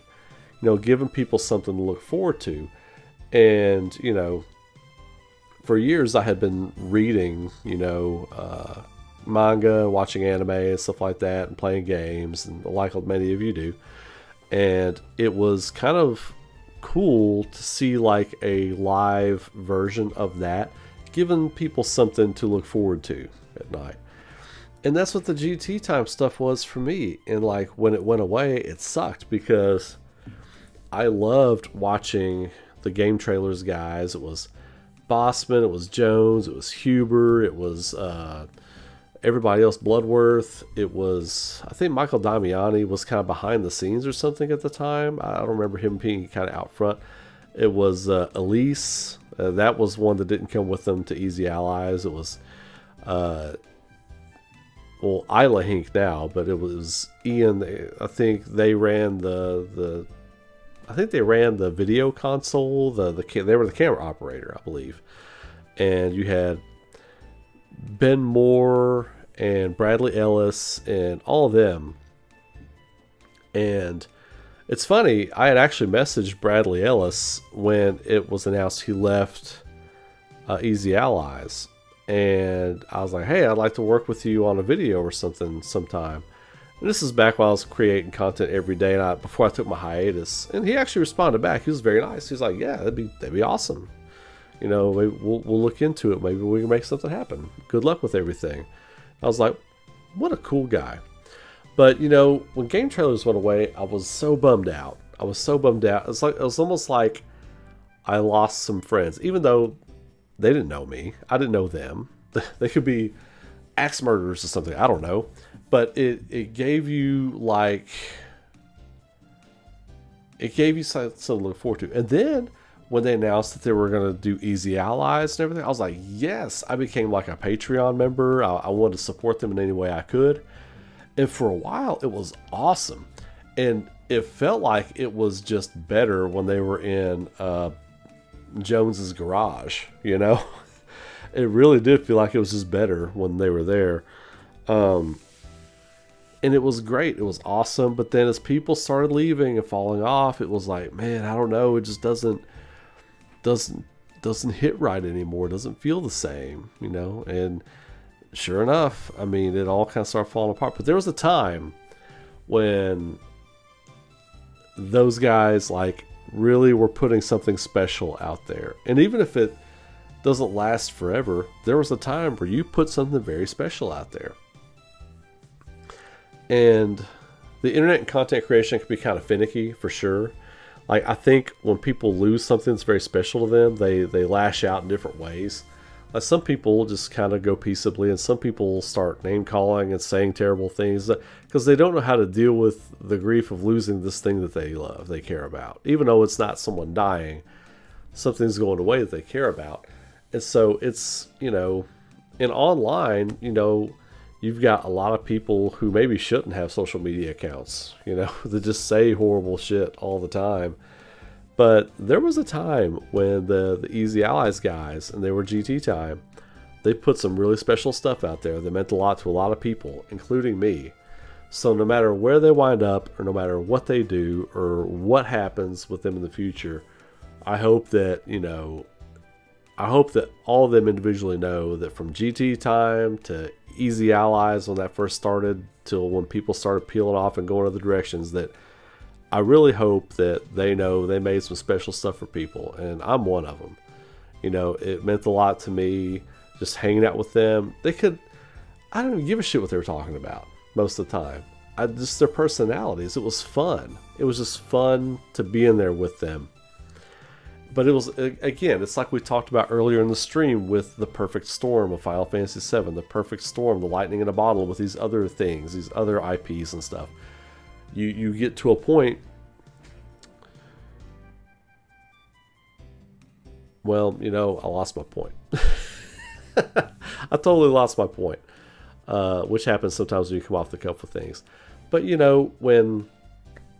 when life starts to happen and people start to move and people start families and people start the next chapter of their life and what becomes important for them, then it's it just becomes a situation where it was what it was. It was special for its time, and that time has passed. And unfortunately, that happened.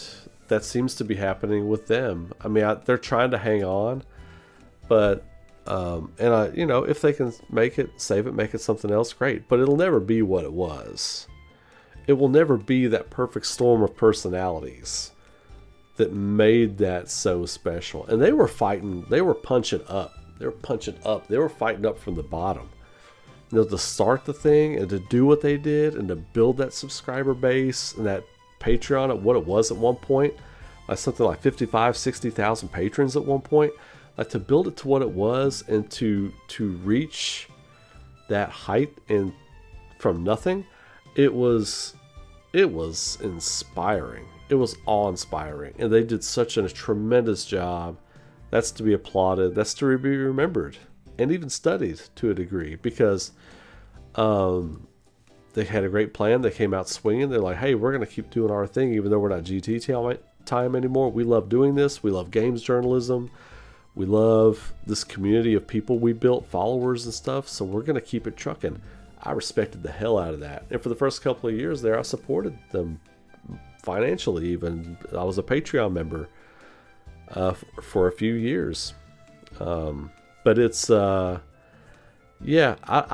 not going to say it's sad to see what's happening, but it's almost expected, because you can't maintain that forever when over 50% of the people that made that thing special leave. It's almost impossible. I think the people they have now are fine at what they do. They're fine at what they do. They're not bad. But to lose over 50% of your soul, basically, you're not the same. And it's just, I just feel like that's kind of where they find themselves right now.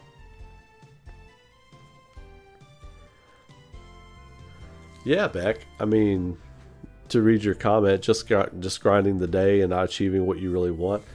Yeah, you've been going through that for yourself lately. Yeah, I mean, it really is. It's situational for everyone. Whatever you have going through, you all know what I'm working on, and I don't need to go into that stuff again. But this, you come to a point where you either go, is this worth continuing, or do I cut my losses here, I learn my lessons, and I move on to something else, because life is precious, right? And you don't want to burn too much time. You can always make money back. You can always get things, even though they might be a little more expensive. You pass on some trading cards you want to get. You pass on a video game you wanted to get. You pass on a collectible or some clothes you wanted to get, or a thing you wanted to buy, or you pass on a job with more money or whatever, These are things you can always get back in some way, but you don't get time back. That's the one thing you don't get back is time. That's your most precious asset. Some people have more of it than others, some people have less of it than others. But you don't get time back. And you have to know where you want to spend your precious minutes, because we only got so many minutes in this life. And when people are ready to move on, that time is moved on. And for me, that's what makes life beautiful, right? And that's what makes things special, is they're finite. Everything in this life is finite. Whether it's like your favorite podcast or your favorite content creators, like I'm talking about Easy Allies and GT Time right now. The Max Dudes of the world, the Soldier First Classes of the Dude. That was a special time in Final Fantasy VII's community with Soldier First Class and Night Sky Prince were boom, boom, boom, boom, boom, boom, putting out content left and right, one after the other. That was a special time that's not here anymore. That's one of the beautiful things about the human life, is that there are things that aren't here anymore. There are creators that I absolutely love. I have shed tears over losing. Like, for those of you that were here long enough to remember my Resident Evil Village playthrough, I was playing through Resident Evil Village. The news broke that Kentaro Miura died. I broke down uncontrollably crying on stream because he meant so much to me as an artist, as a creator. He gave me so much in my life. Like periods of depression and battling my own demons and things that I had going on in my life, the things I was destroying my life with. I had an escape through books like Berserk and other things like it, and looking forward to those new things coming out each week. Give me something to look forward to when there wasn't a lot to look forward to in my life. Easy Allies, GT Time, putting out new GT Time every week when it was coming out. I think it was on Wednesdays and Thursdays or something like that. At a time in my life when I didn't have a lot to look forward to. It gave me a place, it gave me something, you know. But when those things go, you know, those are a part of you. You take that with you. You take it, you make your own thing, and you go forward. And that's the beauty of life. It really is. And when these things are gone, they're not gone because they did something for you, and you carry that with you. And that's what I think helps a lot of people make peace when they make these decisions to not continue doing what they're doing. Like, well, you know, I did a lot for a lot of people. Look at a lot of these YouTubers and streamers and stuff who have millions of subscribers. Whenever they decide to put it down and stop doing it and move on with something else, they can hold their head high and they can do it with peace because they're like, hey, look, I gave a lot of people something. Even if you just give one person something that gets them through the day, that keeps them breathing, then you've accomplished a great feat, you know? So I salute these people, like Easy Allies, all those people that helped start that aren't still there, that came and went along the way, that, you know, salute, because they did their thing, you know, and they did something a lot of people will never do, is put some bright energy out there into the world, you know, and keep people trucking, you know, keep people moving down the road.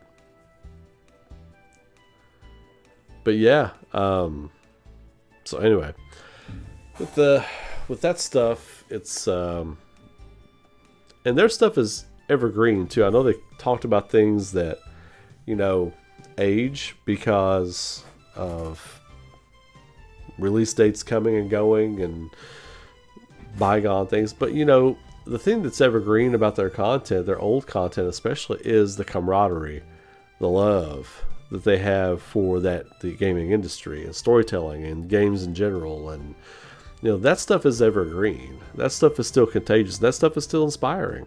So that, you know, them, you know, they were another group of characters that inspired me to start doing YouTube and stuff like that, and come on and just hang out and just cut a little corner out of the community and give people a place to hang, and, you know, come talk to you all. And, you know, it's all good stuff. It's all good stuff at the end of the day. I'm really excited where things are going. And 10 years ago, I couldn't have said that. And it's thanks to creators like them and other people along the way that have come and gone, and especially my wife and my son and other people that helped get me to the point that I'm at now. And that stuff carries on. You know, that stuff carries on. And so when people like break down numbers and minutia of things, like, well, this happened because of that, and they're losing these numbers because this thing was said, and this person, that stuff, it matters. But for me, it all gets kind of washed out in gray, because I'm like, yeah, but they made me feel this way for a long time, so we're good. You know, like I can look at things and be like, oh yeah, this was said, he said, she said, they said, whatever. Like, it all matters because it makes people feel a certain way and move and leave and do all that. But at the end of the day, me, the way I think, I go, yeah, but for a long time they made me feel good. And they gave me a place that made me feel good about me and hanging out. And now I'm good. So we're good.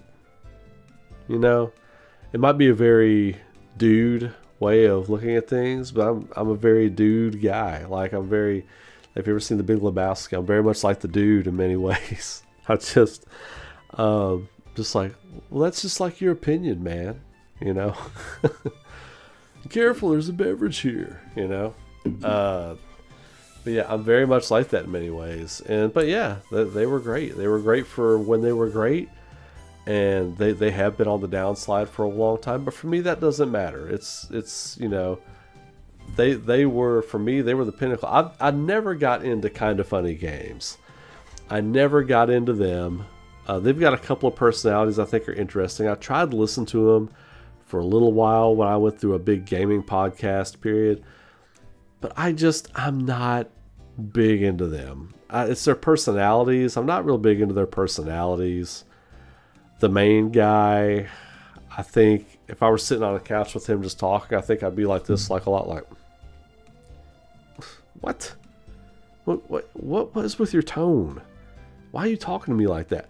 I feel like that's how I would Greg something. I think that's how I would probably talk to him, you know? So I never jived with them. So Greg Miller, oh, that's his name. Wait, is it Greg Miller? Is he the main one? Is he the main one?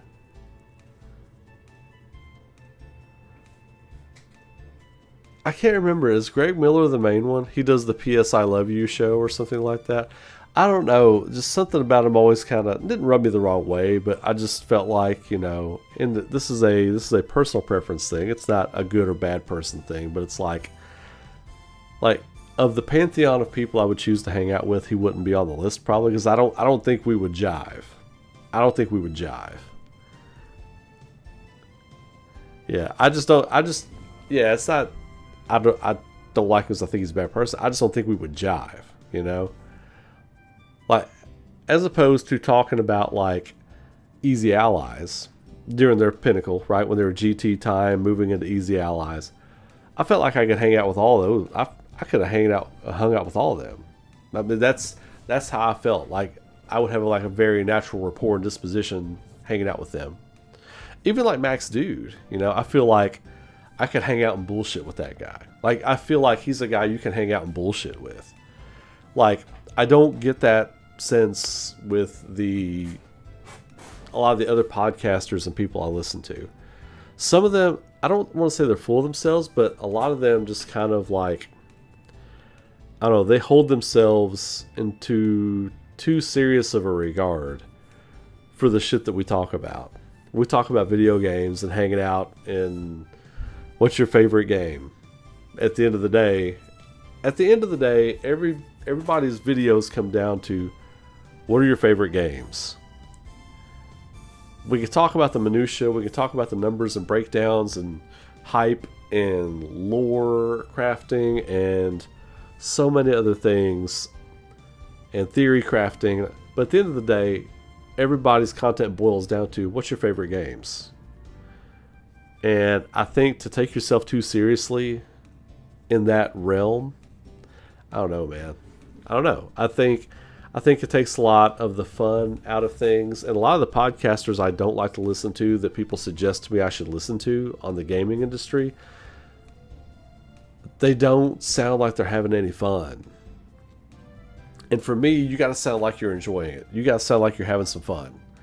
Otherwise, I can't take you seriously because it's not, well, man, this is your job, apparently. You're not having any fun.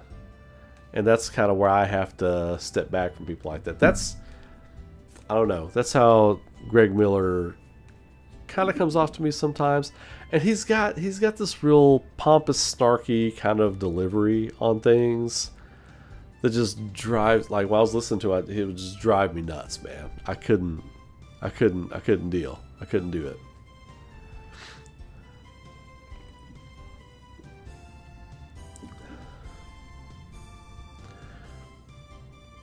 Well, I'm sure one-on-one meeting people. So let me ask you this, Zach. What kind of venue did you meet him at? Where did you meet Greg Miller at? And this is just I'm just curious now. Where did you meet him at? Did you meet him at like a convention, or did you meet him just bump into him when you're out, or how'd that work out?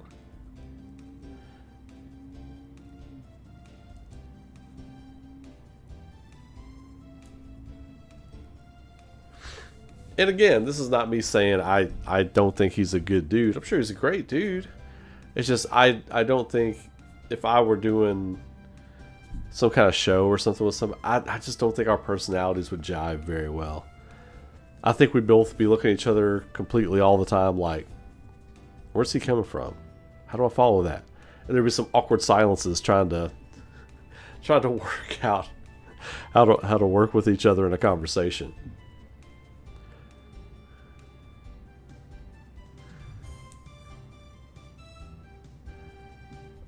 Oh, that's cool. That's cool. So it was a paid gig for him, though. That can influence things. You know, that can influence things. Now, I'm sure he was forthcoming and very nice and very genuine and everything, but yeah. Like if you had bumped into him at a coffee shop or bumped into him at Qdoba and he was very nice, that would be a little bit different.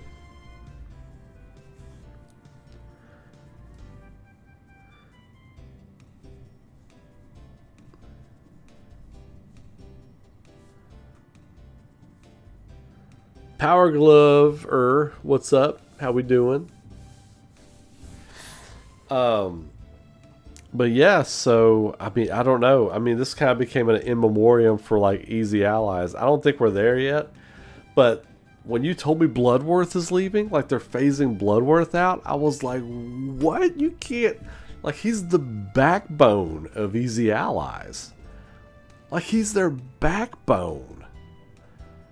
Like, to think that Daniel Bloodworth is going to get phased out of Easy Allies, like, what the hell? I'm gonna have to read more on this later.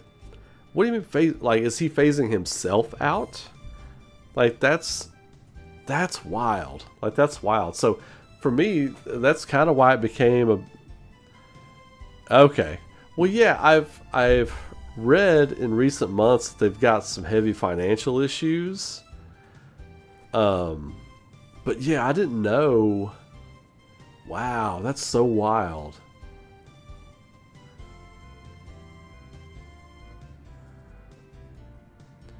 Rooster Teeth, I'm indifferent on Rooster Teeth. I think they're fine. Their animation style, I'm not like a big fan of.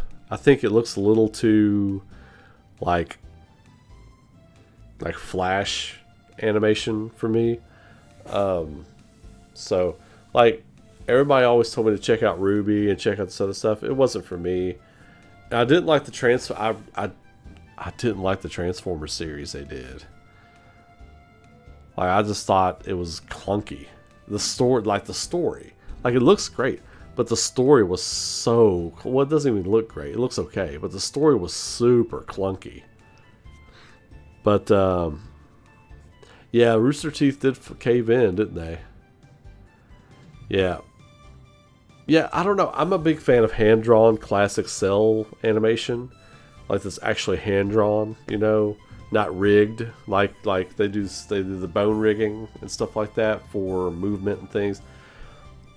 A lot of times your Flash stuff, there are elements of that in there. And my eye, like, I can't not catch it.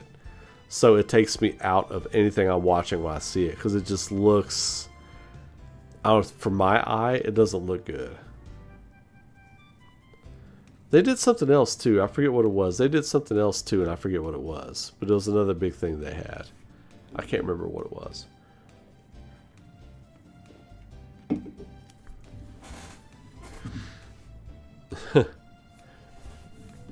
And this also didn't. I didn't want for this to become like a Greg Miller rip session.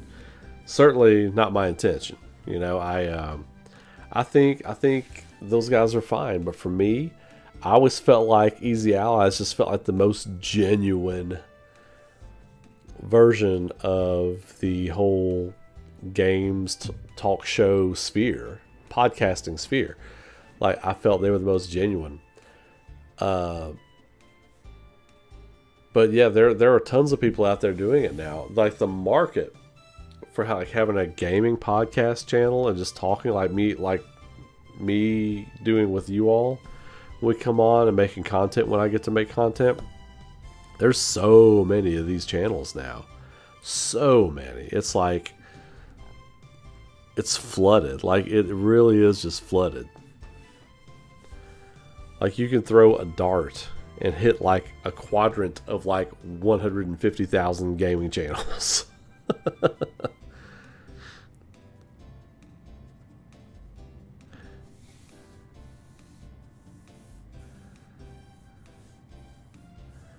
Oh yeah. So was Ruby, was it like a manga, or was it just a show and they called them volumes when they came out? Or the volumes are like seasons or something like that, or shorts or something, I don't remember. But I know they had some voice casting stuff they had to recast for Ruby before it ended. But I remember when Ruby was like one of the bigger shows around. I remember people would watch the hell out of that. And that was when I got introduced to it.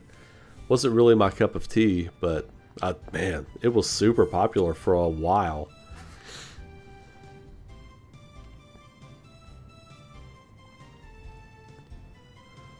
Yeah, so that's what I'm so excited for January. I can go ahead and let the cat out of the bag a little bit. By the end of March, we're gonna have like 3 episodes of Aurora. I'm hoping to get a 4th one done by April, so there's like a 4 episode kind of mini season 1 to watch. But man, we're cranking. I always say we. And when I say we and I'm working on this stuff, it's, you know, my editor, my wife, she's a part of the team. Like, it's a team effort to push me across the finish line, basically. But everything you see, I'm doing. And I'm really excited. I'm really excited for everyone to see all the hard work that's gone into it. And to see what the future holds for the story. Because it's been working hard to make sure a lot of things are happening, a lot of things are coming, and I'm excited for you all to see it. But yeah, so I love getting on here and discovering new creators. And, you know, one of the things I've always wanted to do is, like, because I was such a big fan of Easy Allies, is I always wanted to have like my other 3 or 4 people I did like a weekly show with, where we just kind of had our own opinions and gave discussions on this or that in a sit-down kind of atmosphere. But where all these content creators are just all over the world now, it would be nigh impossible to get the people you wanted to get together in studio, in the same room for a weekly show. It would be almost impossible these days. But that's always one of my dreams, is I always wanted to do that. I always wanted to do that. But I don't think that's something I'll ever get to do. But I always had like a format for it too, like a format for the show. I've written a couple of different show formats over the years for doing like a live sit down in studio gaming discussion thing. Formats here on my computer. I've got 2 or 3 different ones, but it's again, it'll probably just sit in the archived folder forever.